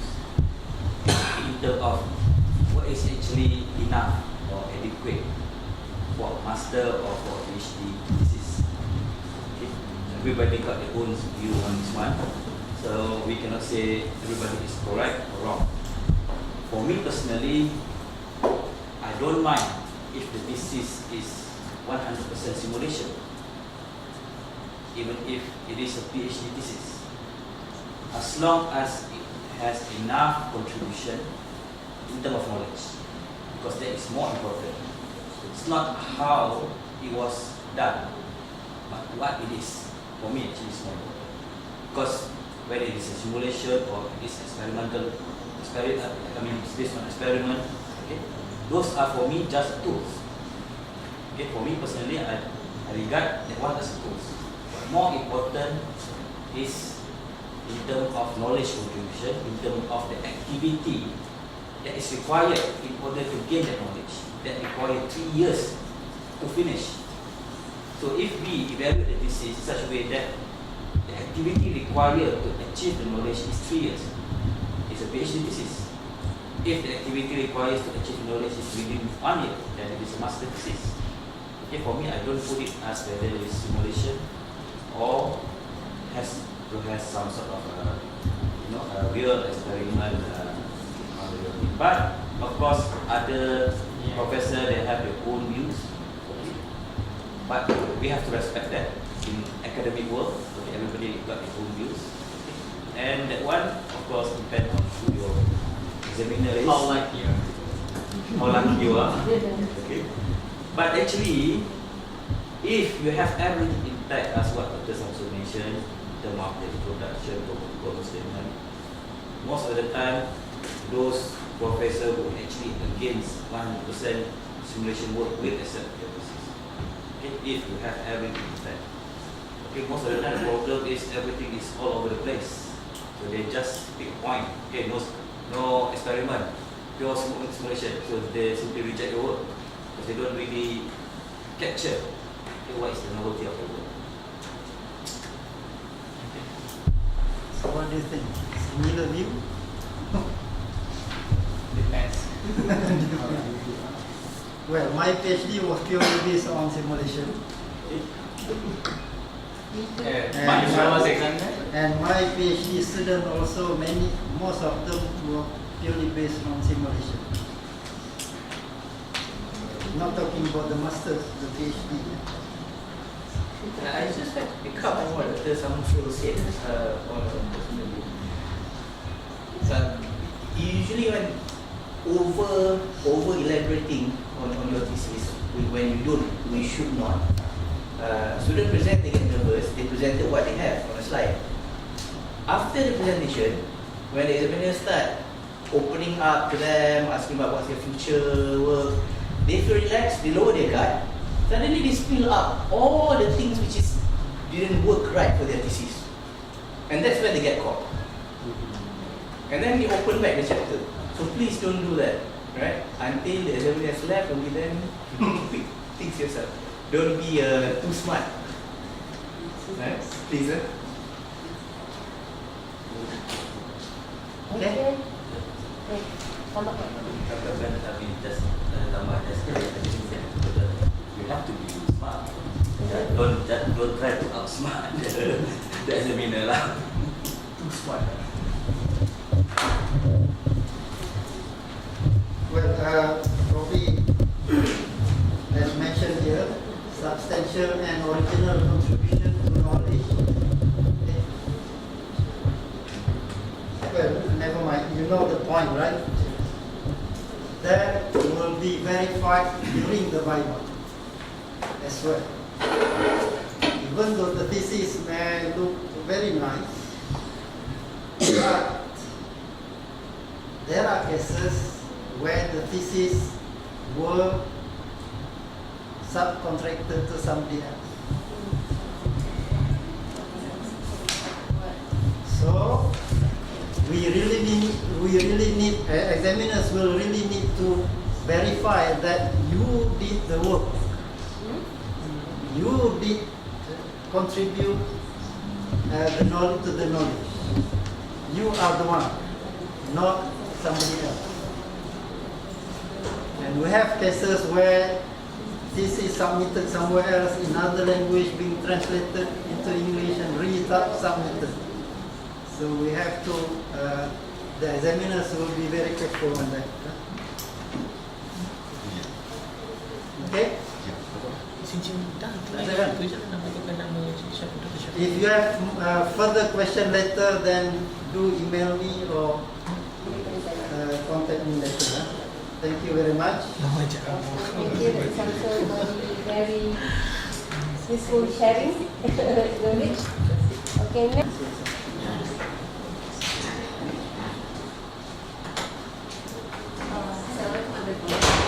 The title of my presentation today is Formation of an Index based on surface spectromyography, behavior, formal adaptation, identification.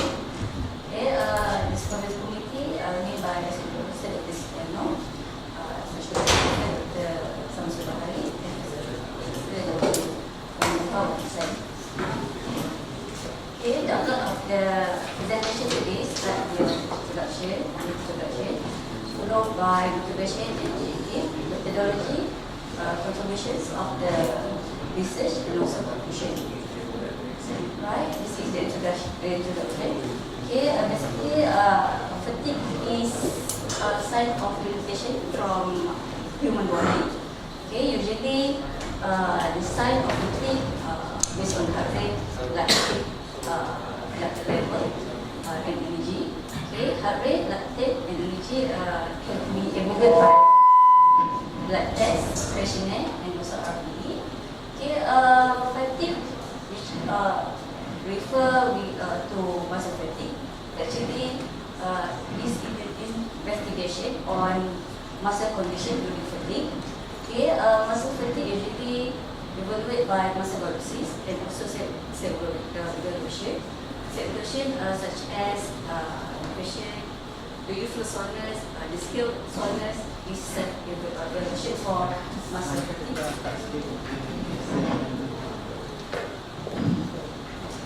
Okay, muscle fatigue also can be evaluated by surface spectroscopy by changes of its frequency and also its amplitude, which may indicate level of fatigue. Okay, if fatigue is not well, it may put somebody into injuries and then obstruction. Okay, this is the continuum of fatigue. It starts from fatigue from one physical exercise, which is healthy for lifestyle. If the fatigue is continuous and not balanced with the regeneration or adequate rest, okay, it called as overuse, overtrain, overdoing. Okay, and maladaptation signs may exist. Okay, the maladaptation signs such as soreness and pain in muscle and joint, performance reduction, lack of energy, depression, increased incident of injury, and many symptoms will come when maladaptation signs exist, especially when it achieves chronic fatigue. Okay, in sports we call it as overtraining syndrome. Okay, motivation and objective. Okay, the problem is when we trying to investigate certain electromyography and fatigue. Okay, we must have very accurate and very high quality of EMG signals. However, there are no specific attention method for surface electromyography in wavelet denoising. There are no standard information on fatigue index, information on surface electromyography during existence of maladaptation signs are very limited. Okay, therefore, I propose to develop new algorithm in estimating the threshold value for surface electromyography denoising. Second, to observe surface electromyography behavior during existence of soreness and explain lethargy, and for performance reduction and formulate the fatigue index.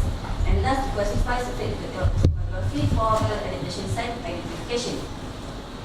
In the flow process of the research start with development of surface electromyography system, followed by collection data, signal processing, and also data analysis. Okay, the data analysis system solution is as in the slide. Okay, we built our own prototype using at least 620 instrumentation amplifier, we put it together, and also the shoulder. Okay, the dimension is about 20 times 72 times 32 mm, very lightweight and low power consumption because we only use 9-volt battery.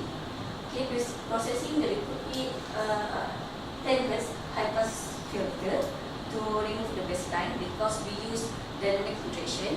So the MG very sensitive due to movement. Okay, sampled at 1000 Hz. Okay, the experimental design is based on this protocol test. We have 20 participants. Measure parameter heart rate, electromyography, endurance, muscle soreness, scale from 1 for very very good to 5 very very soft, and lethargy. Investigated muscle 4 muscle from lower extremities, bicep femoris, pec femoris, lateral and also lateral. These 4 muscle is chosen based on most active muscle during running and also most high statistic of injuries in sports. Equipment that use polar heart rate, chest rate, treadmill and 4 channels, custom DMG EKG system. Information accepted from the circuit DMG are medium frequency, mean frequency, detected IMG, with accelerated and movement square.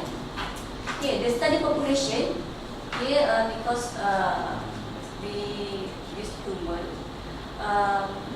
Sample size N is estimated at alpha 0.05 and beta 0.1 to result 90% power of sample. Based on hypothesis testing for 2 populations, it showed that this investigation required at least n equal to 16 samples of surface electromyography information to represent population.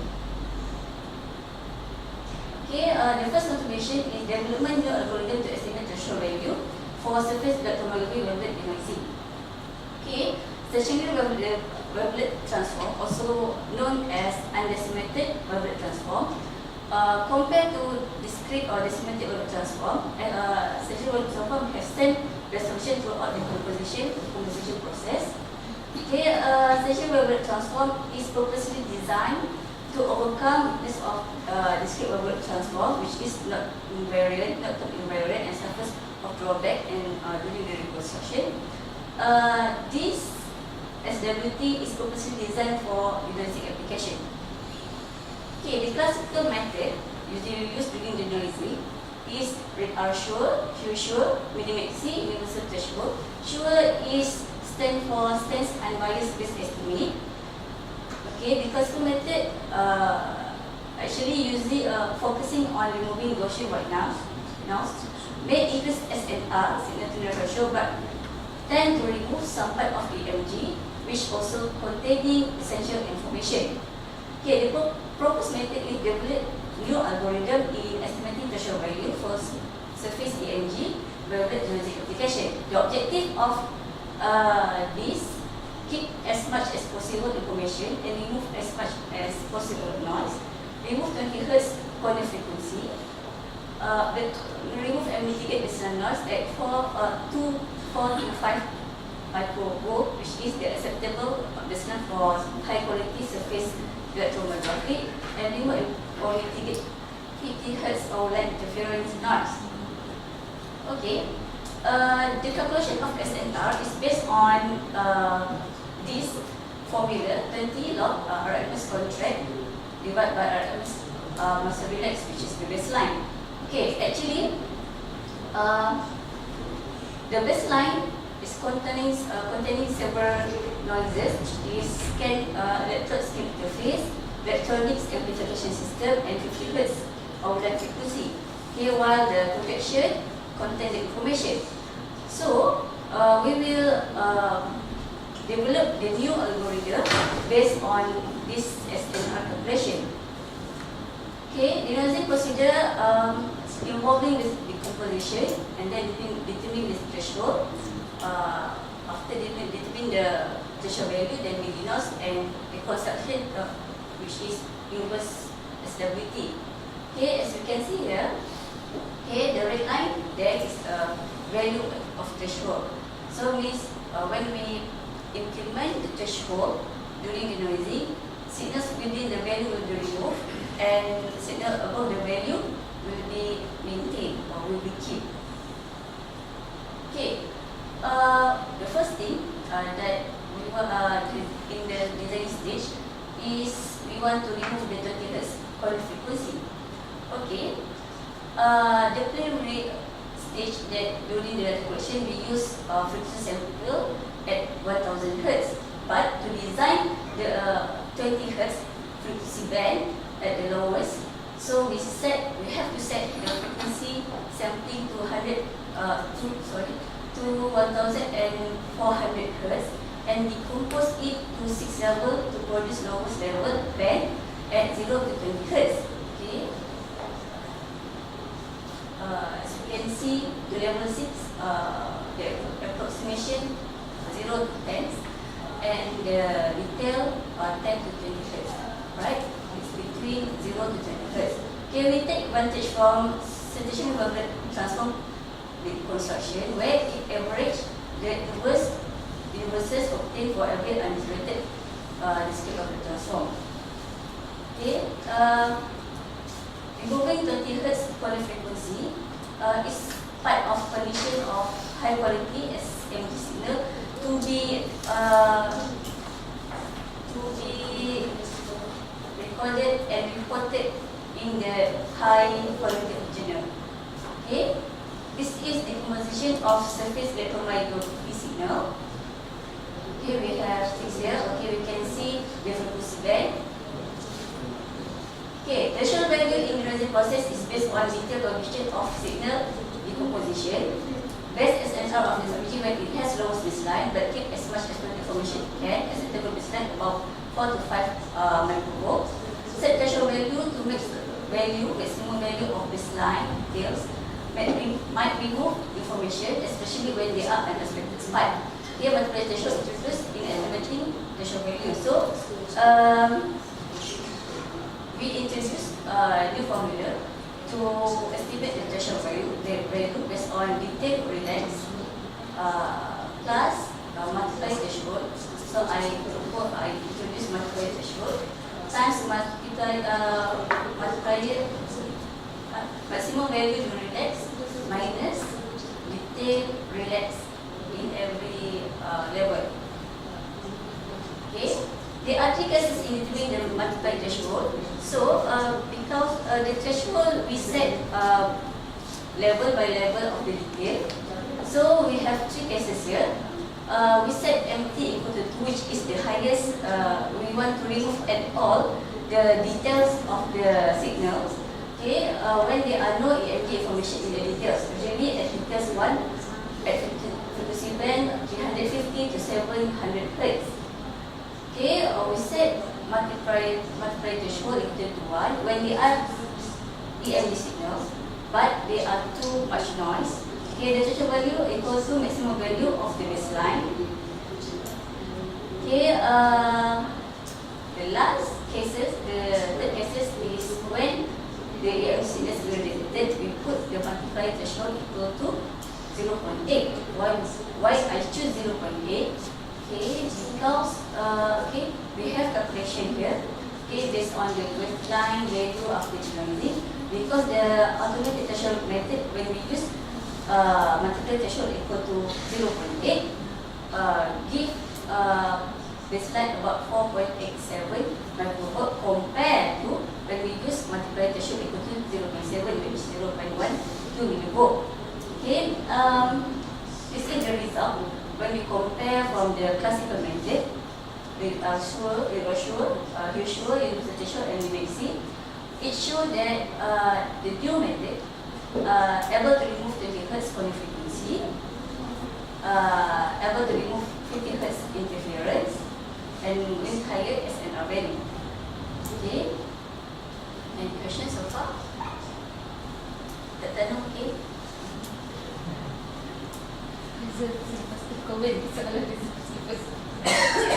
Alright, okay, next we go to formulation surface electromyography fatigue index. Okay, from the 20 participants participate in the study, 40 participants experience blood agitation signs such as muscle soreness, lack of energy, performance decrement, and unexplained lethargy before the exercise. And 60%, I think, 60% goes to adapt, typo here. Okay, from the literature, we know that amplitude tend to increase during submaximal muscle contraction, amplitude tend to decrease during maximal dynamic or static contraction. Medial frequency tend to decrease at beginning and elevate during heavy dynamic exercise. Okay, when medial frequency tend to elevate, is very limited info on this. Okay, number 4, turning point of medial frequency and mid absolute value is significant to demonstrate level of fatigue. Therefore, an observation is done on surface electromagnetic behavior, FMED and FAP during adaptation signs exist. Okay, well, adaptation signs that we observe during this investigation are muscle soreness, unexplained lethargy, and performance decrement. Okay, statistical calculations are based on t-test for two independent means with assumptions and variance for both group. Okay, this is the plot for medial frequency versus mean absolute value changes of surface electromyography. Okay, why I use these two features? Because these two features is most information used based on the literature. Okay, frequency changes from adapted mean plus minus standard deviation about 6.5 or minus 9 volts. P less than 0.0001 while adapted 4.6 plus minus 11.5 volts, significant at 0.05. That's mean. They are frequency gradient changes which may distinguish between adapt and not adapt. Unfortunately, there are no significant result on MPV changes. It is difficult to distinguish adapt and not adapt electromyography based on individual muscles, as the response from the muscles are highly variable. Okay, might be femoris get fatigued more than the others, right? Okay, therefore the value FMED and MAV changes are accumulated. Okay, we try to see how. Okay, figure 6 medial frequency versus changes of surface electromyography from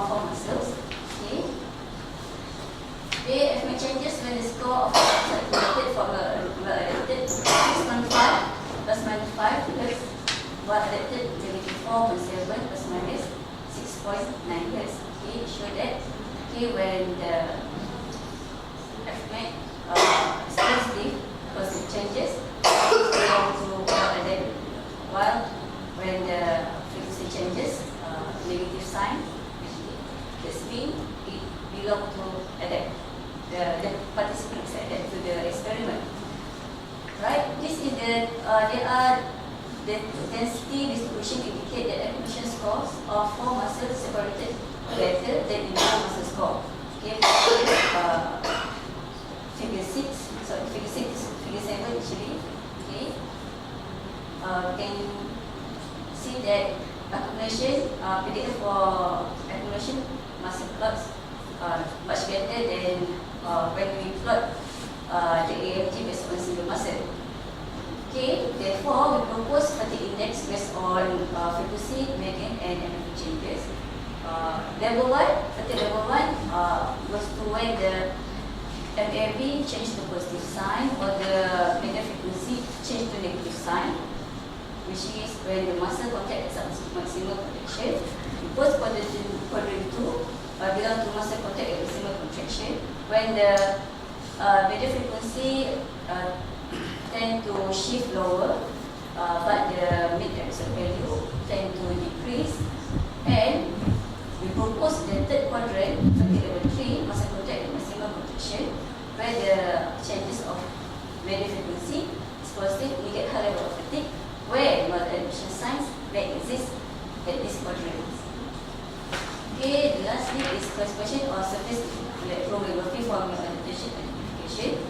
Okay, this is correlation between the features. Okay, so I take 2 independent features here, Fmet and also mid absolute value, to classify between the adapt and adaptation of the muscle. Okay, decision boundary based on this is the decision boundary based on this classification. Okay, so it shows that the information of surface energy can distinguish whether the participant adapt to the experiment or not adapt to the experiment. Okay. The conclusion given for estimate threshold value suitable for AMG application, which is remove 20 Hz body frequency, integrate baseline noise to 4.7 microvolt and SNR about 89 dB. Experimental design will provide single information in formulating fatigue index. Melt adaptation can be identified based on surface electromyography. That's all. Thank you. Alright, I saw some videos with the mean, with the variance. The variance quite large. How do you explain? The value large because the muscle size depends on the person itself. But we monitor the changes, either it's positive changes or negative changes to indicate the level of fatigue itself. With the high variance, will that affect the result and the interpretation?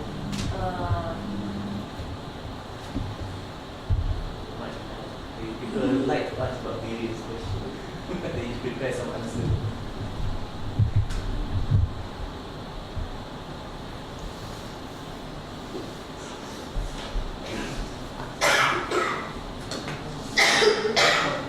From negative to positive side. Dia ada positif, negatif, positif side. 4.7. Dia punya variation from positive to negative. I think a better but this one can be represented as a Gaussian curve. Usually people would present those two curves and people like to see how much they intersect. And then they make some comments on the intersect to see whether or not they are distinguishable, classifiable.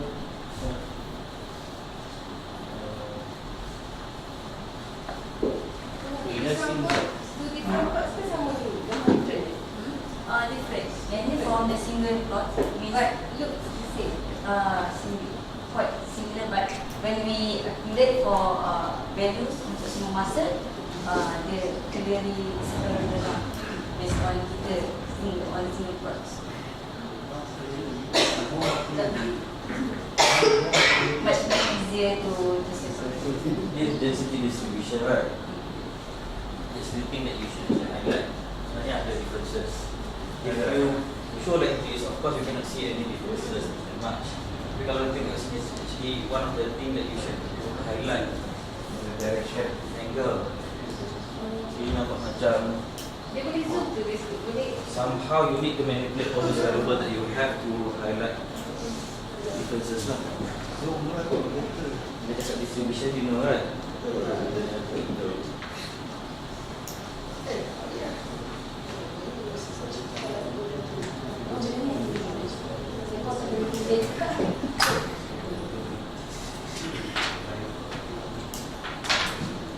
From other students?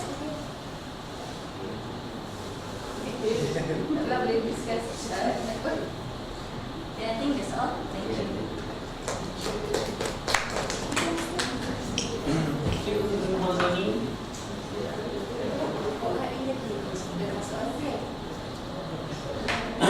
Okay. Next, I'd like to invite Mr. Tengku Azman Tengku Muhammad to give his presentation titled Application of Fuzzy Logic in Multimode Driving for a BEV Energy Management.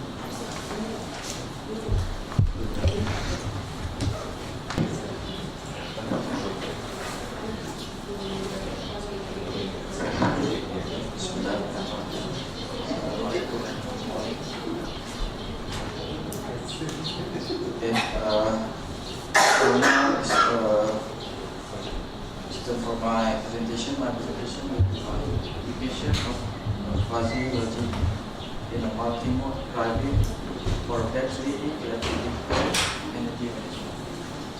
Okay, I'm Tengku Azman Mr. Muhammad, Mr. 6.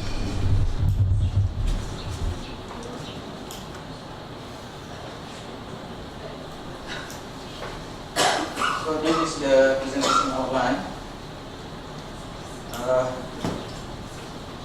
Okay, we start with the introduction, and the second one is the methodology, results and discussion, and finally the last one is conclusion. Okay, the first one is the introduction. So this is the car. Okay.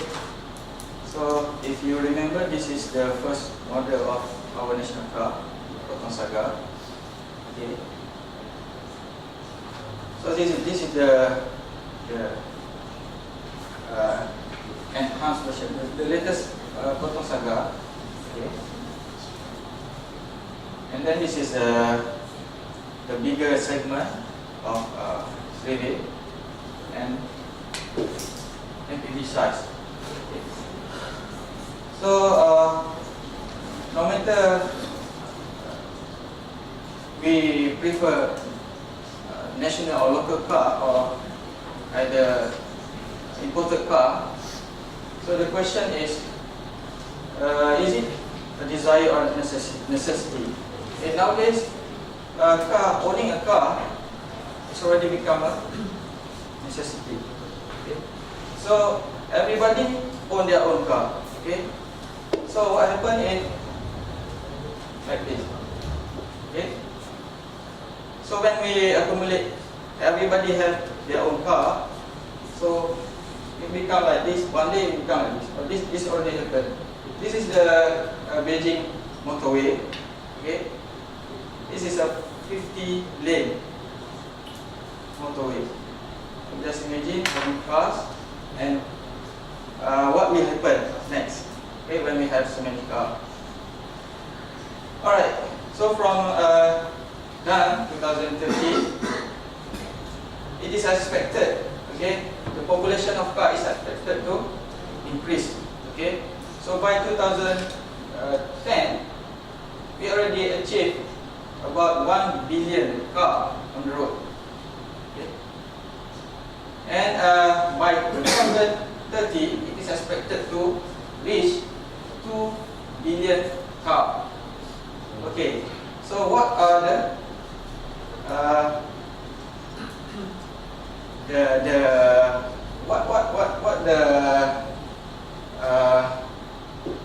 point, okay, of having so many cars? Okay, so lots of cars will contribute to these two. So these two have nowadays become major concerns, okay, to the automotive manufacturer, okay, which is on the energy depletion. Okay, so every car use petrol. Okay, petrol is the major energy contributor to the worldwide. Okay, so just imagine one car. Okay, every day how many energy they consume, and then if we have 2 billion cars on the road, how many energy? So there will be a issue of energy depletion. Okay, the second one is the pollution emission. Okay. So our future, is it going to be on the left side or the right side? Okay, so sometimes we don't ever think of this. Okay, we just think of owning a car. Right. So now move to the background. So what is BEV or battery electric vehicle? Okay, it is a type of electric vehicle, okay, that use energy from rechargeable battery pack and electric motor for propulsion. 2 points there. Okay, energy from battery pack and propulsion using electric motor. Right. So BEV has been considered as sustainable vehicle. Okay. Why? Okay, due to the its advantages. Okay, we go on the next slide after this about the advantages of BEV. Okay, limitation. Okay, however, there's a limitation in BEV, which is on the driving range. Okay, because driving range is depend on battery capacity. Okay, so in BEV, the vehicle is solely or merely depends on the battery pack. There's no other source. Okay, no other source. So if you have that one size of battery pack with one capacity, so when the capacity is running low, okay, so that's it. So the vehicle will stop. Okay, but it is constrained by the weight and volume because battery contribute about half. Okay, and maybe due to the latest technology, the battery is downsized. Okay, however, it is the one of the biggest component in the car that have the biggest weight. Okay, energy management system. Okay, what is energy management system? Okay, so it is a strategy to manage the energy. Okay, to manage energy how? By controlling and coordinating the power generation. Okay, and also energy storage and power flow within component to achieve the maximum efficiency. So what does maximum efficiency mean? Okay, if we're running with maximum efficiency, so we can add or extend the driving range of the vehicle. Right. So what to do? Okay, to increase the driving range. Okay, we can simply increase the battery size? Okay, the answer is maybe no, because it is constrained by the weight and the volume. Right. So energy management system is one of the promising method, okay, to deal with the driving range limitation. This is the advantages of BEV. Okay, to the energy and environment. Okay, it does not consume fuels. Okay, meaning there's no emission, zero emission. Okay. Second one is performance and efficiency. So BEV is the most prominent in the class of alternative vehicle in terms of high performance and efficiency. Okay. However, it has a limitation where at the driving range. Okay. Design and control, simple, okay, and flexible in control. And others is like noiseless. Okay. BEV is silent. Okay. If you drive a BEV, okay, there's no sound because it is not using engine. Okay, it's using electrical motor. Okay, and then less maintenance. Okay, we don't have to change the oil, okay, service, okay, for servicing and so on. Can be regulated in power grid. Okay, so one advantage of BEV, it can be regulated in power grid. Okay, when we connected to the grid line, okay, it can act as supply. Okay, we can add supply to the grid, or it can be a load to the grid. Okay, right. So this is the problem statement. Okay, number one is limitation in the driving range. Okay, we cannot simply increase. Okay, as I mentioned about this. So therefore, by implementing energy management strategy into the vehicle, okay, we can expected to extend the driving range without significant increase in weight and volume. Right. The second one is integrated driving mode design. Okay. Okay. Driving mode in BEV, okay, has been individually designed. Okay. Okay. Or segregate. Okay. Design.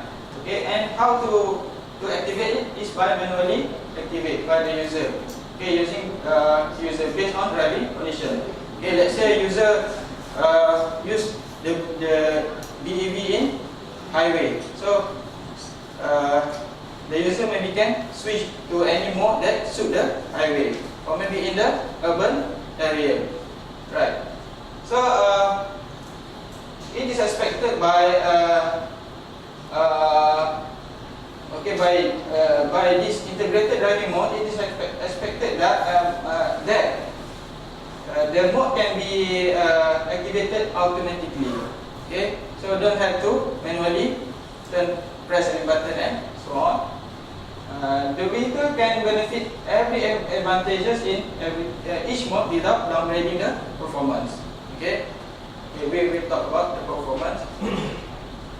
Okay, this is the aim and objective. Okay, the aim is to design an energy management system for a battery in order to increase the driving range for all driving conditions. Okay, there's two objectives.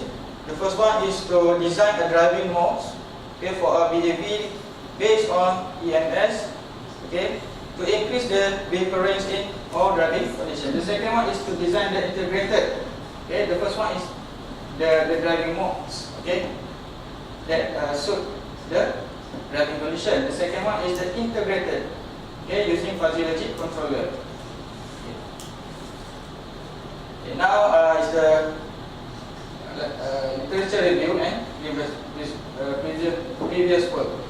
Okay, okay, the first one, propose an eco-friendly automotive climate control and navigation system to extend battery lifetime and driving range of EV using MPC algorithm and Raman code. Okay, so the first work focusing on eco driving. Okay, right, by using some algorithm.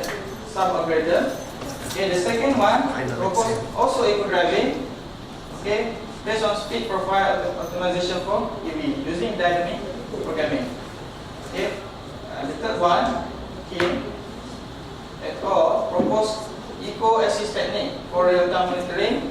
Okay, use energy usage efficiency and develop a real-time embedded system. Okay, And the last one, propose eco-driving mode application for EV using Android device. Okay. The last one is using the physiology for eco scoring. Okay.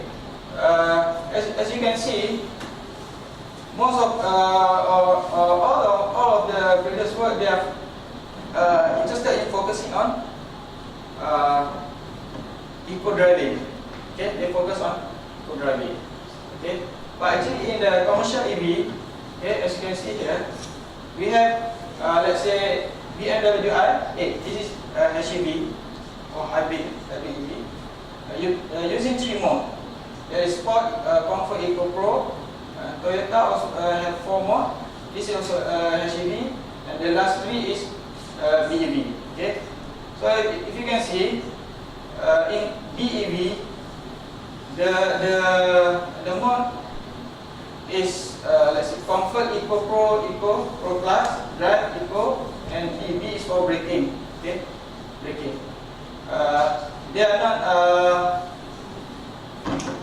there are no intention, okay, in BEV design to do, let's say, sport mode, because sport mode in BEV the intention is to consume or to save the battery energy. Okay, so but if using sport mode in BEV, so the energy will be fast consumed. Okay, right. So the methodology. Okay, so let's take a look at the plan first. So this is the simulation model of, okay, we name it BEV001, okay, or BEV1. So okay, this model is based on proton iris, okay, and being configured to this figure. Okay, if you can see, we have the biggest one is the high voltage battery, right? Okay, so from this battery we will go to the converter. We have DC-DC converter and DC-AC inverter. Okay, okay, from DC-DC, okay, the orange line is for the high voltage, because the high voltage battery pack must be high voltage supply in DC. Okay, so there will be, if we are using electric motor AC electric motor, we have to have this inverter DC to AC, because our motor will use AC supply. Okay, alright.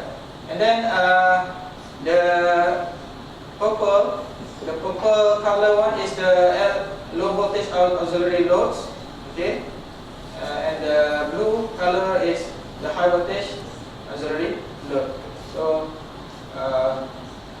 the use of this supply high voltage battery will be, this battery will be supplying, the first one is the electric motor, the second one is the high voltage auxiliary load, and the last one is the low voltage auxiliary load.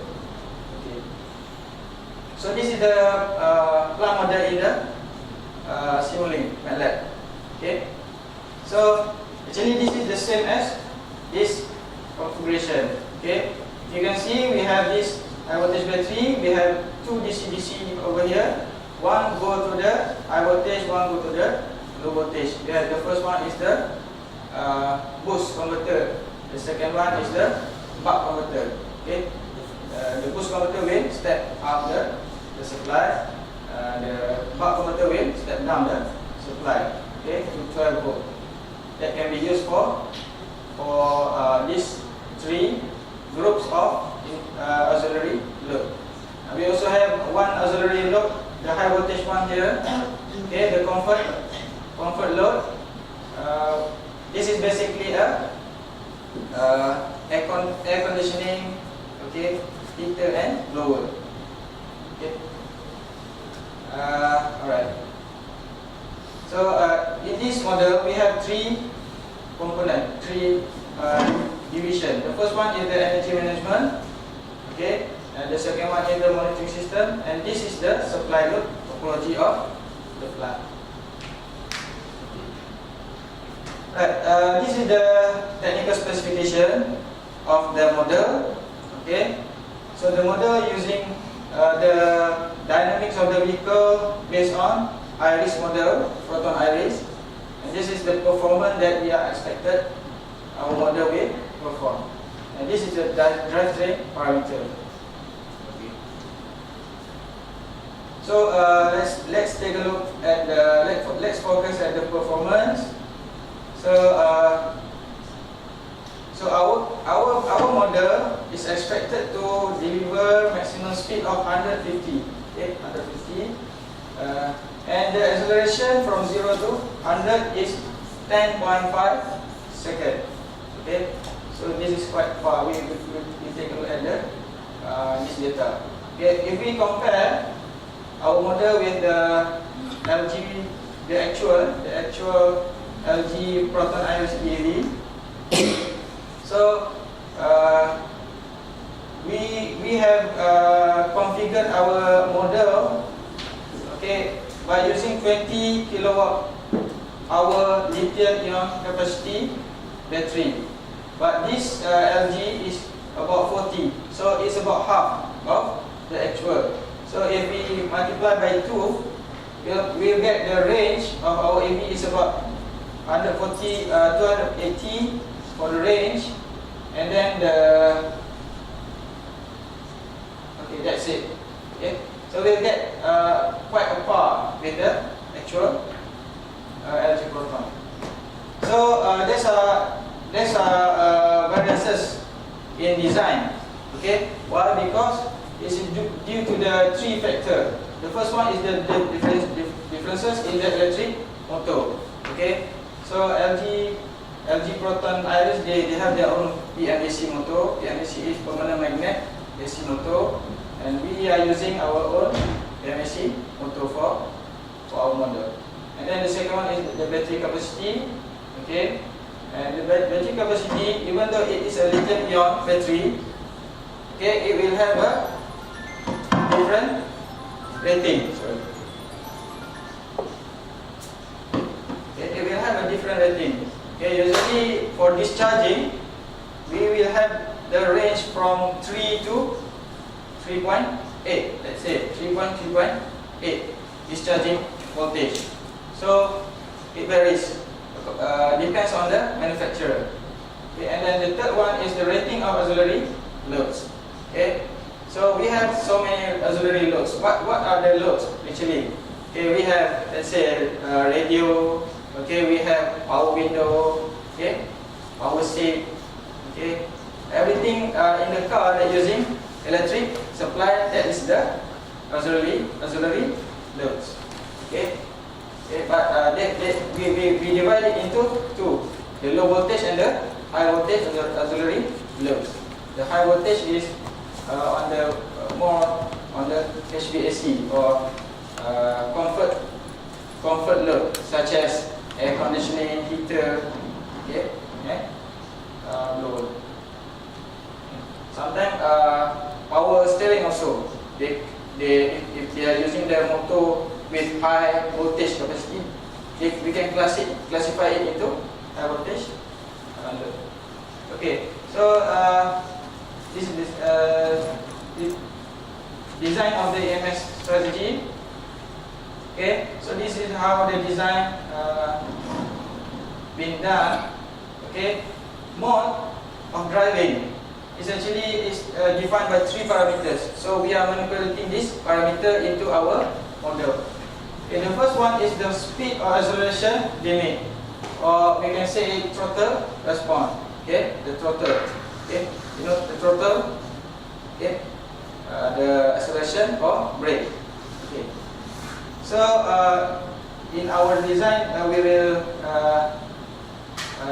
note this as a speed limit. Regenerative braking power limit. What is regenerative braking power? Regenerative braking is when our motor it operates in generating mode. Okay, so instead of motoring, okay, when the torque is negative, okay, sometimes when we slow down, the torque is negative.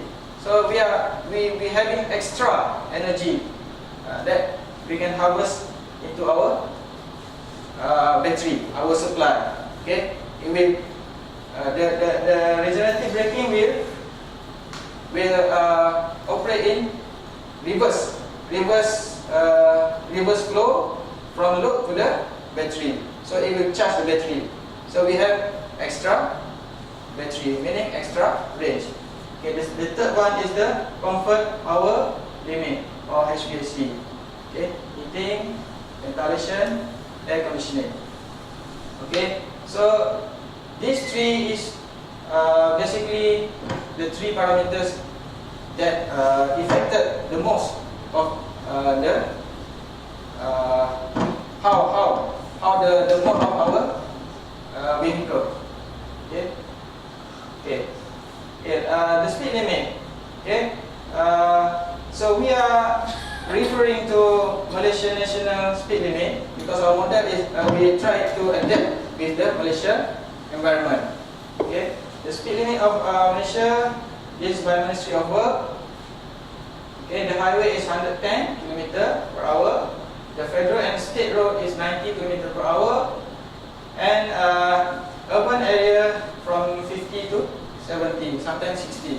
Okay, so for our model, we use the average of this. We use 60. Regenerative power. Okay, regenerative power. Okay, the maximum regenerative power we can have is only 50% of the maximum energy. Okay, we cannot use 100%. Why? Because due to the control and how the regenerative braking is being done. Okay, is due to the limitation of the power electronic device. Okay, the converter. Okay, and then sometimes how hard you do the braking. Okay, that also will contribute. Okay, eco mode. Okay, we set it with 50%, which is the maximum possible, because in eco mode we need is the mode with the highest saving. Okay, the highest saving in energy consumption. So this mode we will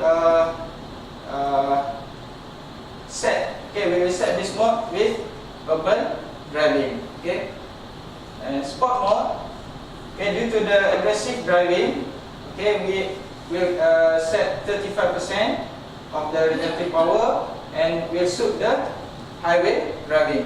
Okay, because you know, in sport mode, if you want to go higher, we want to go the highest performance of the car, maybe in the highway. Okay, we can have with Malaysia environment, hilly, okay, uphill, downhill. Okay, so that is the sport mode. The comfort mode is about 20%. Okay, because this is the lowest, because we want to maintain the smooth driving. Because this mode, comfort mode, will maintain the comfort level of the vehicle, and this will be suitable for the suburban.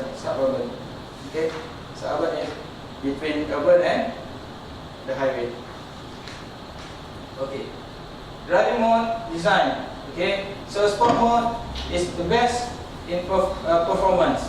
Eco mode is the best in efficiency, and the comfort mode is the balance between the performance and efficiency.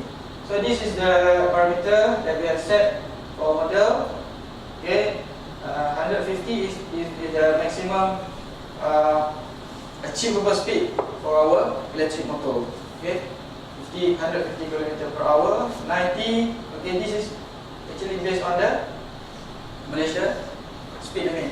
Okay, so beta limit is the regenerative braking limit. Okay, and the comfort power limit. Okay, this parameter will include it in this design. Okay, the three driving mode design based on EMS, table 3, okay, the previous table.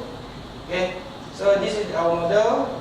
Okay, we have this, the first level. Okay, inside here we have this. Okay, it's just by using switches. Okay, so we have this. We are setting the limit. Okay, inside the switches. Okay. Alright. So the speed response. Okay, we test our controller or our EMS with an NEDC speed response. Why NEDC? NEDC is New European Driving Cycle. Okay, NEDC, this driving cycle contain or comprise two parts. The first part, the first four part is the urban, and the last part is the highway. So it combine two. Okay. So for this testing, this is the eco mode. If you can see, the speed response will go up to the limit. Okay, and then down, and then follow. If the speed up, the speed is going down from the limit. Okay, this part and this part. And this is the comfort mode. If you can see, we have the limit 90 kilometer, 90 here. The limit is 90, so we have this kind of response. So we limit this and this. Okay. And this, the first one, this is the objective one, our objective one, and now this is the objective 2. So for this objective 2 to design multi-mode, we are using the fuzzy logic. Okay, we adding fuzzy logic controller here. Okay, to do the selection, the mode selection. Okay, so and then we add one more mode over here, number 4. Okay, so if the user select number 4, it will choose fuzzy mode. This design of multi-mode, the fuzzy membership function. Okay, so we have one input and 3 outputs. The input is the DC, the driving cycle, and then this is the output. This is the output of the input and the output of the fuzzy logic controller. This is the input of NEDC speed. So if you can see here, the V limit. Okay, we have on the first part here. Okay, we have 60, and then we have here is 90, and then again when the speed is going down, we have again 60 and so on. So it will follow the limit that we have set in the table in the previous table just now. Okay, this is the output of our FLC fuzzy logic. Okay, now is the result and the discussion. Right. Simulation in MATLAB Simulink. Okay, we are using New European Driving Cycle (NEDC), which combine the city and highway driving. And two weather conditions are selected based on Malaysia average. Okay, weather condition throughout the year. Okay, this is just to check on the weather. Okay, to differentiate.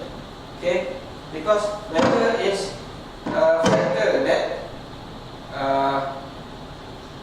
contribute to the energy consumption. Because if we drive in hot, okay, let's say hot temperature, we are going to use extra energy due to the air conditioning. Okay, right. NEDC speed response is plotted for all modes. Okay, we have 4 modes. So, okay, this is the result. The speed time response for all modes in NEDC. Okay, the first, if you can see, is just the same as the previous response, but only this response is plotted on the same graph. Okay, we have limit of 60 km per hour for the blue dotted, the eco speed. Okay, the purple one we have 90 for the comfort, and sport and AI fuzzy speed, it will follow the NEDC. Okay, from 0 to 100, 1200, 0 to 1200. This is the energy comparison, okay, between modes. Okay, so we have the first part here. We have 5 types of auxiliary. Sorry, 1, 2, 3, 4, 5, 6. Okay, we have 6 loads. Okay, testing in 4 modes. Okay, on weather 1. Okay, and the second one is the weather 2. Okay, in sport, also in sport, also in 4 modes. Okay, and then this is the energy supply, energy consumed, and this losses. Okay, losses. Right. Where's the losses come from? We have efficiency. Okay, we have model our BAV by including efficiency in the converter, power electronic converter. Okay, in DC-DC converter and in the inverter. Okay, due to the switching, there will be some losses. Okay, so also in the motor itself, they have so many losses in motor. That's why they have energy efficiency map for the motor. Okay, so okay, we go back to this table after this. Okay, so this some discussion onto the weather. Okay, so if we compare based on the previous table, the BEV can run better mileage in weather 2 than weather 1. Okay, it's about 30 to 40% increases in driving range. Okay, so it's quite high. Okay, because in actual we have more than 2 weather actually, but for this presentation we just include this 2 weather condition. Okay, okay. Even though there are some increase in luxury, safety, and initial loads in weather 2. Okay, weather 2, bear in mind, weather 2 is night driving. Weather 1 is day driving. Okay, so in night driving we are using headlights, headlamps, and so on. Okay, is there any rain condition? Yes, rain condition. Okay, in weather 2 there also rain condition. Okay, we are going to need our wiper. Okay, we are going to need our wiper. So that's why there are increases in luxury, safety, and initial load. These are all auxiliary loads. Okay, in weather 2. However, the decreases in comfort load, okay, which is the air conditioning, heating, okay, and lower, okay, has significantly increases the driving range. Okay, because the comfort load actually is the second highest energy consuming loads. Okay, after the propulsion load, our motor. Okay. Then there are also inevitable energy losses. Okay, this is unavoidable. Okay, due to DC-DC converter in inverter due to the switching. Okay, and also the MAC. Okay, that is on the weather. The second one is on separate driving mode. Okay, the highest energy saver mode is the eco mode. Okay, because that is what the eco mode is for. Okay, for the energy saver mode. So it can okay, sorry. And the second is comfort mode. Okay, with 7.33. So the eco mode we have about 20% saving. Okay, in energy. Okay. However, in these 2 modes, the user is confined by the speed limit of 60 and 90. So there's some limit If we are manually using that mode, there will be some limit. If we press our pedal or our throttle more than the limit, it cannot go more than that. Okay. So it is recommended that eco mode is for the urban driving, okay, due to the study of the speed limit in Malaysia, and then the comfort mode is for the suburban driving. Okay. So the most energy consuming mode is the sport mode.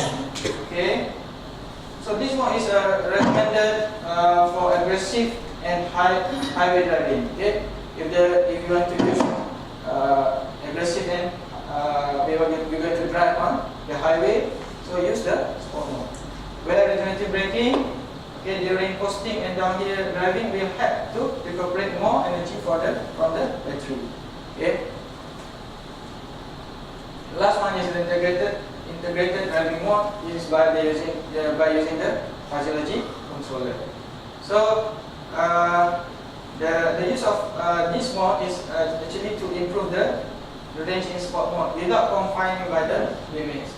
So we don't want any limit. We can use if you don't want any limit, we can use the physiology mode. Okay. So from the table we can notify that the energy consumed by the load is reduced as much as 648 watt-hour in method 1.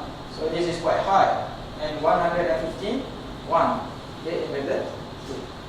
However, okay, there is only small increases in driving range. Okay, usually if we have this kind of energy, we should have more range. But there's only 1.27 increase and 0.17 increase in method 2. Okay, why? Because this is due to the losses. Okay, due to the losses. Okay, and the last one, physiology is an adaptive. Then we automatically select the driving mode. Okay, it is suitable for driving condition. Okay, conclusion. Okay, this research has proven the significance of employing driving modes in extending the battery range of BEV, and the driving mode represent in the EMS or energy management strategy at supervisory level to increase, okay, the energy efficiency and at the same time reduce the energy consumption. Okay, and the three driving modes, the sport, comfort, and eco modes, okay, they have their own advantage. They are prominent in their own area of driving condition, such as in urban, suburban, highway. However, we have to do it manually. Okay, sometimes if we sometimes don't know when we are driving in the we should driving in the sport mode, or when we should drive in the comfort mode. But by using the integrated fuzzy, okay, it will automatically change the mode, okay, suitable to the speed condition. Okay. So this is the publication so far. Okay. So previously we have do some modeling. So we have these two publication on modeling. Okay. So for this presentation, we are focusing on physiology method into the EMS strategy. Okay. So we have another coming presentation on this August. Okay. This is the reference. Okay. Right. That's all I think. Thank you for your attention. Thank you, Dr. Azman. So now we open for questions from the audience. Lecturers.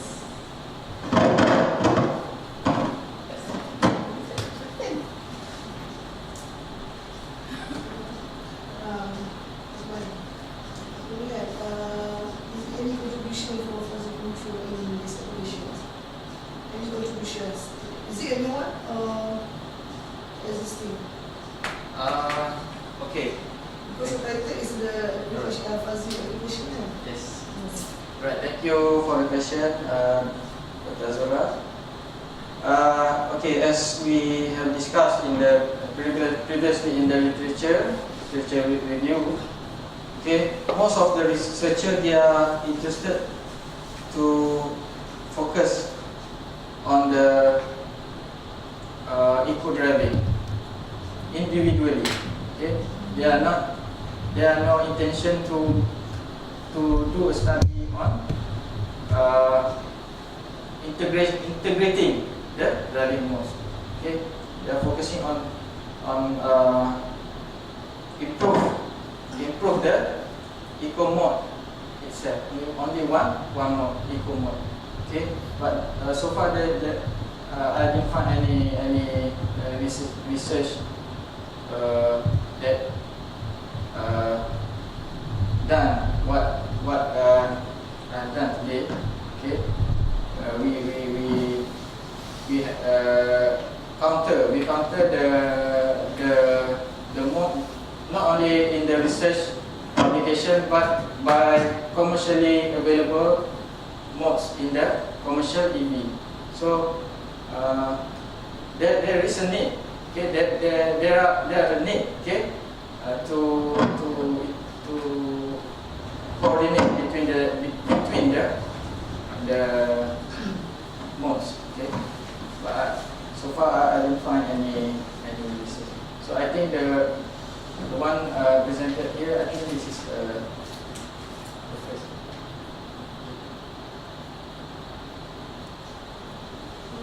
Just want to ask about the table just now. E-supply, E-loss, E.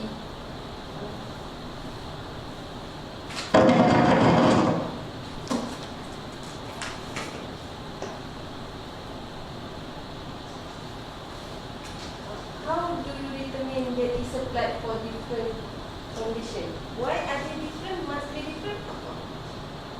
Is applied to different. For sport, this is the energy we supply. Who supplied? We supplied the whole and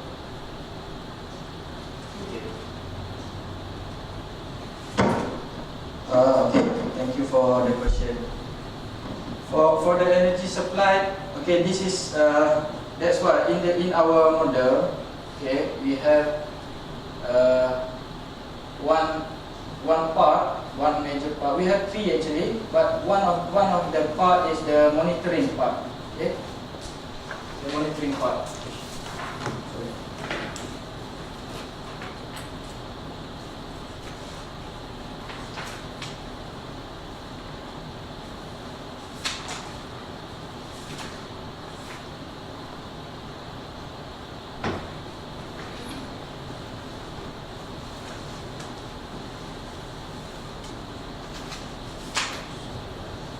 Okay.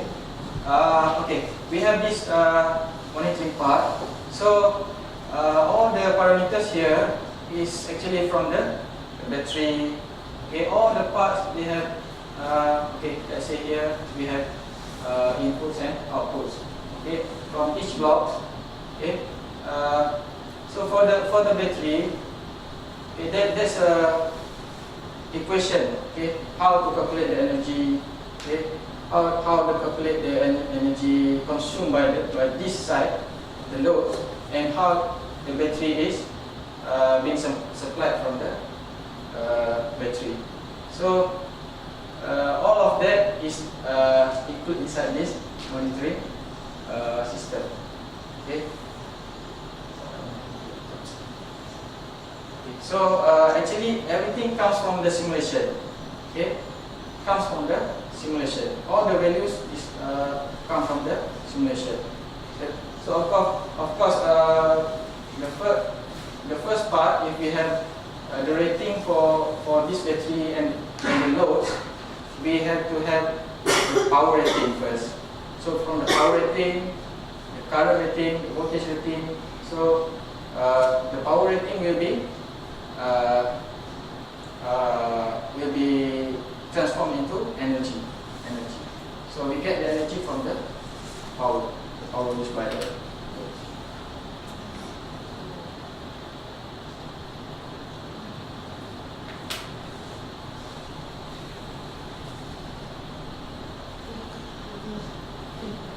Any question? Other question? Okay, so thank you, Dr. Osman.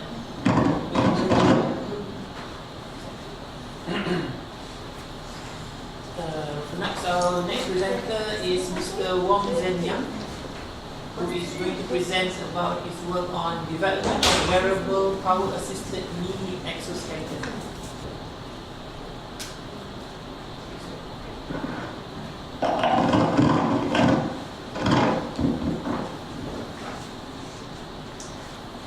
Hello.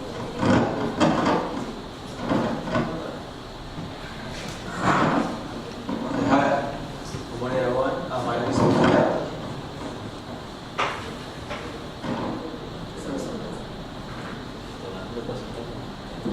And today my presentation is on my project, which is wearable power assisted exoskeleton for the rehabilitation.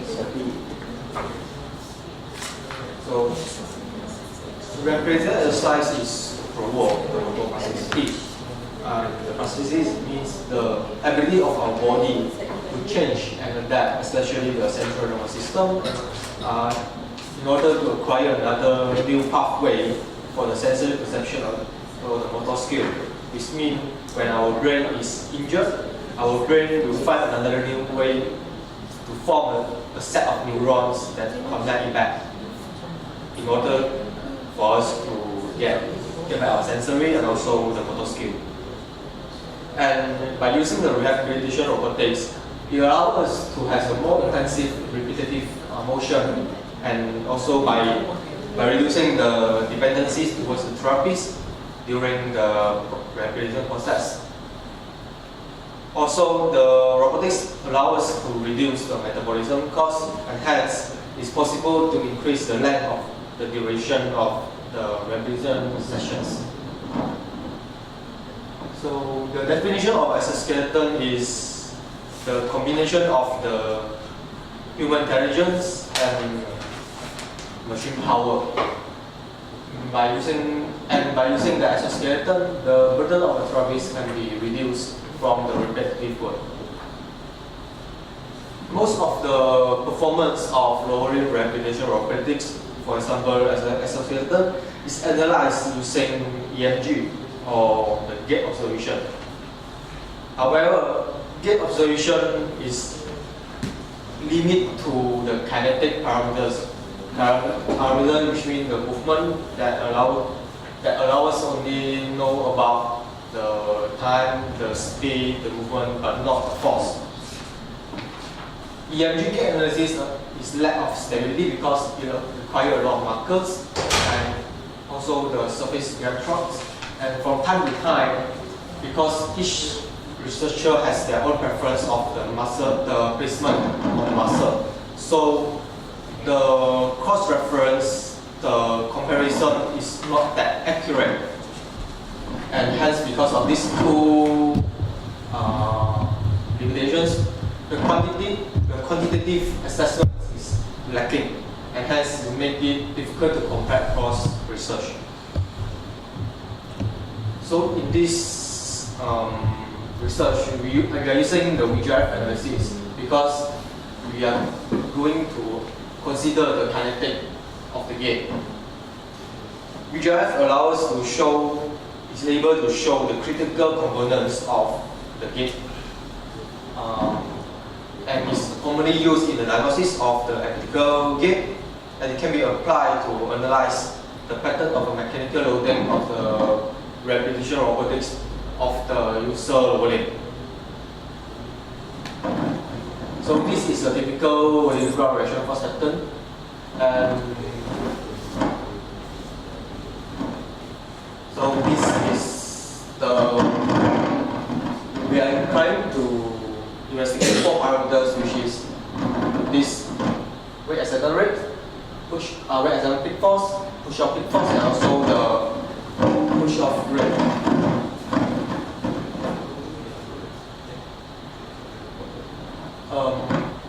Vertebral reaction force able to provide information about the person postural control during the locomotion, for example, the stability. And these are the 4 parameters that we are going to investigate. And the data is collected using the instrumented treadmill. So ideally, each gait cycle would generate an identical vertebral reaction force during walking on the level ground and also constant speed. And hence, we only need two complete footsteps to characterizing the working pattern. So these are problem statements. Firstly is we lack of the pneumatic actuator lower limb exoskeleton that build based on the average height of formations. And then most of the performance of the lower limb exoskeleton is analyzed using EMG or the observation, which I mentioned just now, the lack of information on the kinetic parameters and also the stability, and hence we don't have enough quantitative assessment. And also lastly, we also lack of the VGRF database, especially that the VGRF database that focus on the Asians. So the objective of this research is to develop a wearable power systems, lower limbs exoskeleton for rehabilitation with pneumatic actuation based on high operations. It's also to evaluate the VGRF of the exoskeleton user by using the ground ratio cost parameters, and to build a database of the VGRF of exoskeleton user for the future research reference. So for the design requirement for exoskeleton, firstly is of course to meet the average height of formations, and then the range of motion of each joint has to meet the minimum requirement for the normal working patterns. And lastly, of course, is the safety. And hence, for the actuation system, we choose pneumatic actuation because firstly, it's inexpensive comparing to electrical and also hydraulic actuations.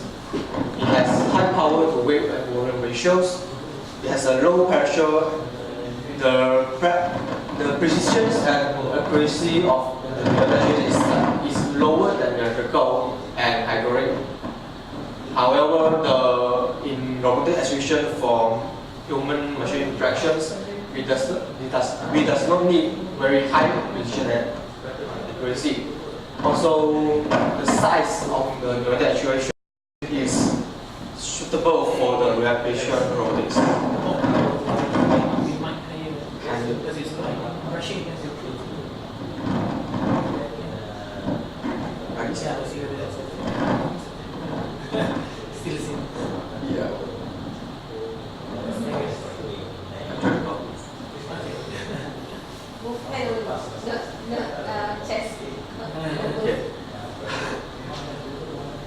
Okay, so the prototype is actuated by maximum pneumatic artificial muscles due to the field following factors, which involve high power to weight and high power to volume ratios. And also it's similar in operation with the actual human muscles, which is a single-acting force actuator, and because we have no requirement for high actuation, and the elasticity of the maximal muscles guarantee the safety of the user.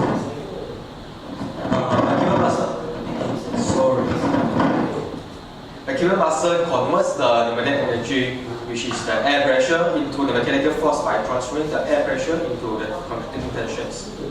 So this is how a maximal muscle looks like. It has an inner tube inside the brake sleeving. So when we pressurize, we pump the air inside, the brake sleeving and the outer will contract. So this is how actual maximal muscle looks like. And this is the configuration of maximal muscle. Because maximal muscle is a single-acting force actuator. So for the knee and ankle application, we need a bidirectional rotative actuator system because our ankle is a rotative joint. So we need to have two muscles to actuate one joint. So we are using the antagonist configurations. This is the whole actuation system. Looks like has the air compressor, and then the air service unit is contain of pressure gauge, valve, and also filter. We will have four solder valve for single one leg. So we have total of 8 solenoid valves for both legs. And then we have one-way flow control valve, which control the flow, the air velocity into the mandibular muscles. This is because the contraction rate for each muscle is different. So we try to control the contraction rate to meet the muscle size of our actual leg. So to get the optimum setting of the mandibular muscles, we have to do some contraction rate tests, and then from this test, our conclusion is 26 cm of the mandibular muscles is the optimal setting for these applications. Next is the mechanical designs. We are using the anthropomorphic design, which mimics the locks of our leg, and the frame of the exoskeleton match the average height of Malaysia, which is for the male is 1.6 to 1.8 meters, and for females is 1.5 to 1.7 meters. The length of the frame is designed according to anthropomorphic parameter, and this is the one. So for the segment, each segment can be represented in the percentage of the total body height. So for male, the thigh length is 23.2% of his total body height, and for the lower leg is 24.7% of total body height. And for the females, it's 24.9% of his total body height, and for the lower leg of female is 25.7% of her total body height. And so when we convert it to centimeters, the segment length for the type of female and male are actually the same. And for the lower leg, it's just slightly different in terms of 1 cm, and hence it's able us to build one prototype to meet both male and female's requirements. So the elements of safety is also integrated in the design, whereby the maximum and minimum movements limits of the prototype are in accordance to the normal human's biomechanics. We are able to adjust the limb attachment of the system so that it can be customized for different anthropometrics of users.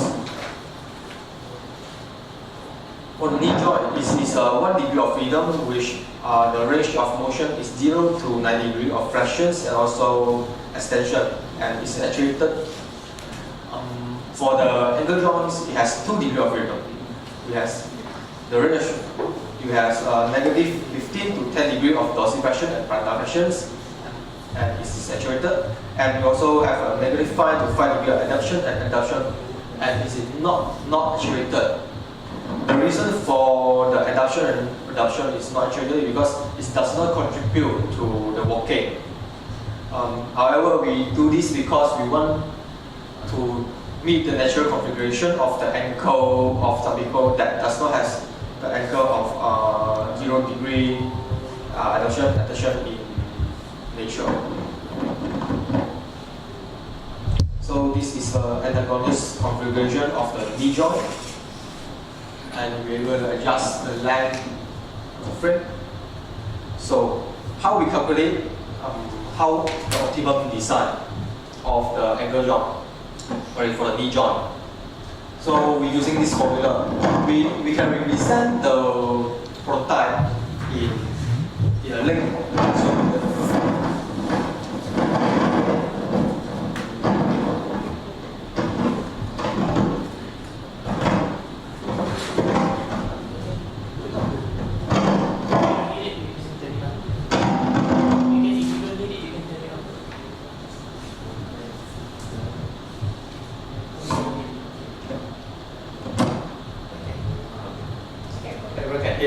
Yeah. So the Z is the length of thigh, and this one is is the length of the lower leg. So this is the bar. This is the where our muscle attached. X is our muscle. So when we contract this X, this bar, this is rotationary joint, so this one will go up.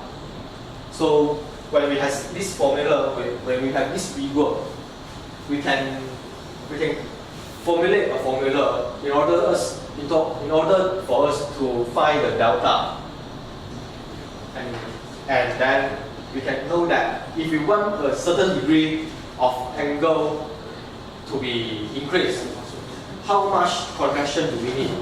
And hence by using this, we know if we want, during walking we want maybe 45 degrees of inclination.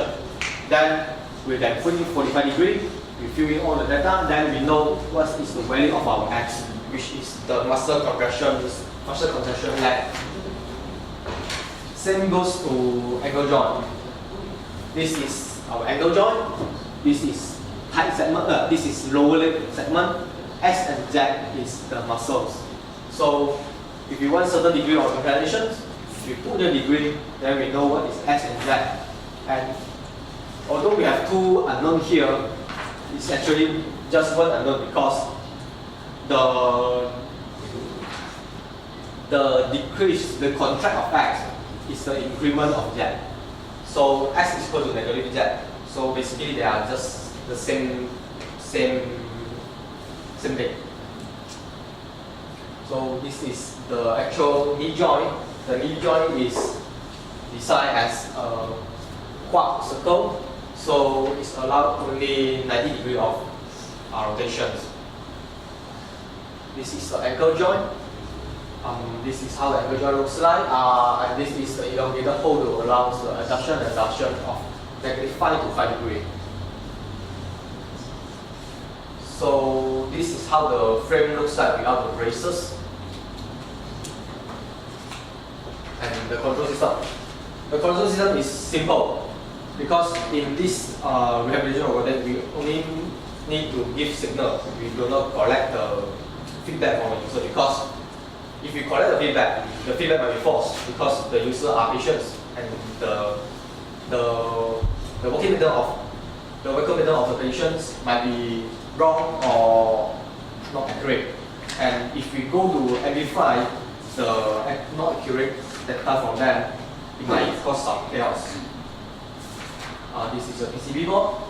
So as I mentioned just now, because it's aimed for rehabilitation process, there's no feedback from the users. And the control system is set to enable the prototype to assist the patient to perform normal gait. This is how a normal gait looks like.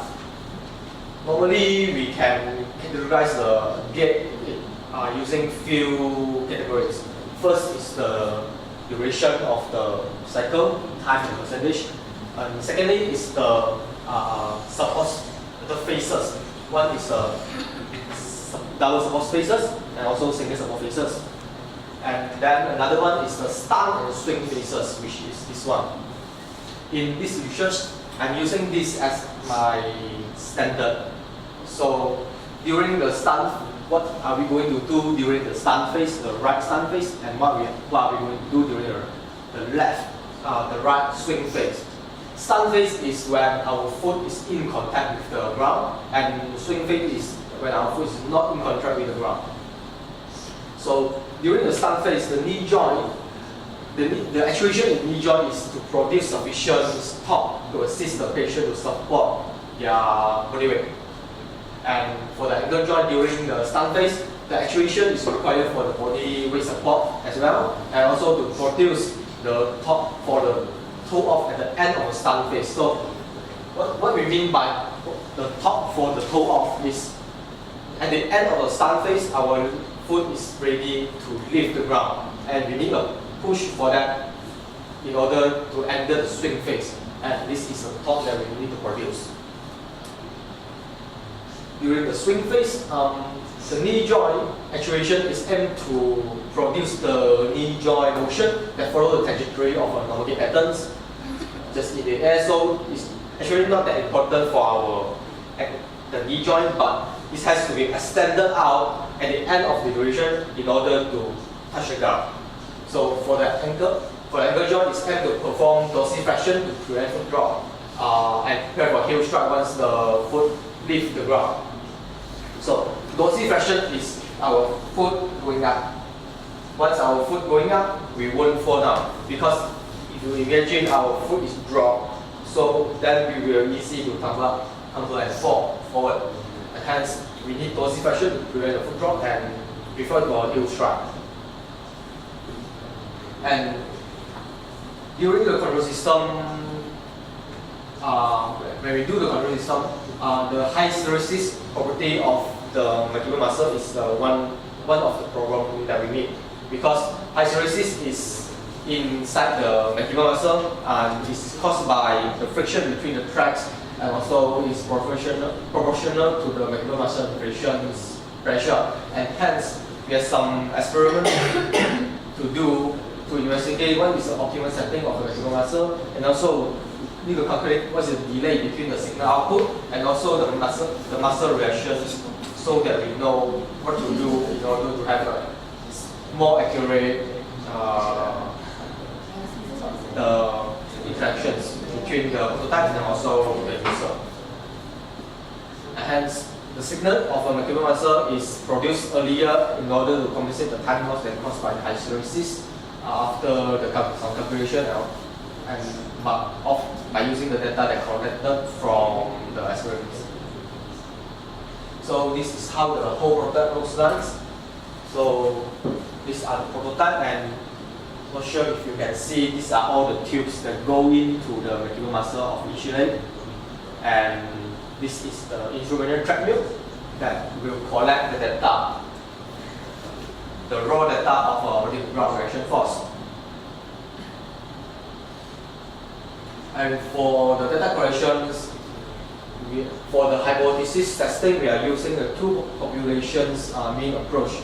And we calculate the sample size should be 15 subjects for the power of 95%. The age of our subject is 20 to 30 years old, and the inclusion criteria is BMI should be between 18 and 25, which means not underweight or not overweight. And exclusion criteria is those that dealing with lower extremity injuries, congenital deformities that lead to inability to perform normal walking, disease conditions that will affect the performance of the normal walking, and also has joint or ankle roll. In this data collection, we are using normal healthy subject. Why? Because we want to see how is the product doing before we go to next stage and test on real patients. And there are few stages of the data collection. For the first stage is the physical measurements. We need to measure their height, and then so that we know what is the segment length of them, and then we adjust the prototype, and then so that we can attach it to it perfectly. And then the subject will perform a normal walking on the treadmill, and the VGRF of normal walking will be used as our control data. And then the subject will walk with an exoskeleton attached to the left leg, right leg, and then both legs. And the data of the last three stages will be compared to the normal walking. The reason for this is each people walk differently.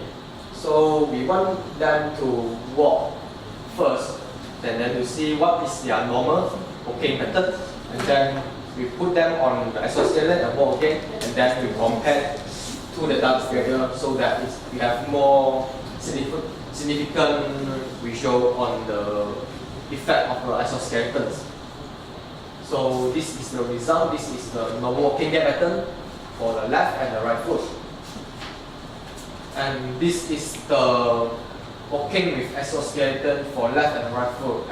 And as you can see here, the left leg and the right leg is slightly different. The red color one is the without exoskeleton, and the blue color one is with exoskeleton. And you can see that the blue one is slightly lower here and slightly higher here because of the weight of the exoskeleton.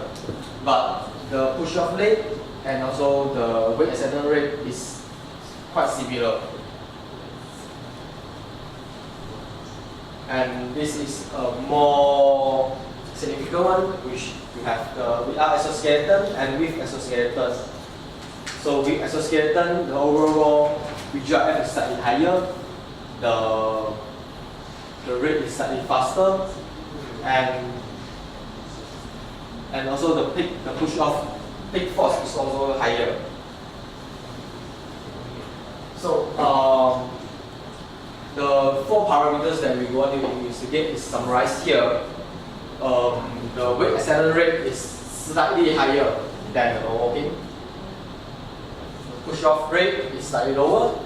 The weight acceptance peak force is slightly higher, and the same goes to the push-off peak force, which is slightly higher as well. However, all the result is matched with the result of the other researcher, and what I mean match the result of other researcher is that it is between the range of the acceptance range of normal walking patterns. So for the stride length, the walking with unpowered exoskeleton are slightly lower, but with the power exoskeleton is almost the same or just slightly higher than the normal walking. And the moment of the ankle is maintained between power and unpowered condition. So in this research, an pneumatic actuated lower leg exoskeleton for rehabilitation was developed in accordance to the average height of both male and female patients. And the visual parameters including the weight acceptance rate, push-off rate, weight accelerating force, push-off force are investigated in order to evaluate the performance of the exoskeleton. And with the corrected analyzed data, a reference can be formed for future research purposes. That's all for today. Thank you. Ready to submit 26? Already submit? Maybe. Huh? Soon. Soon? Yes. Finalizing future.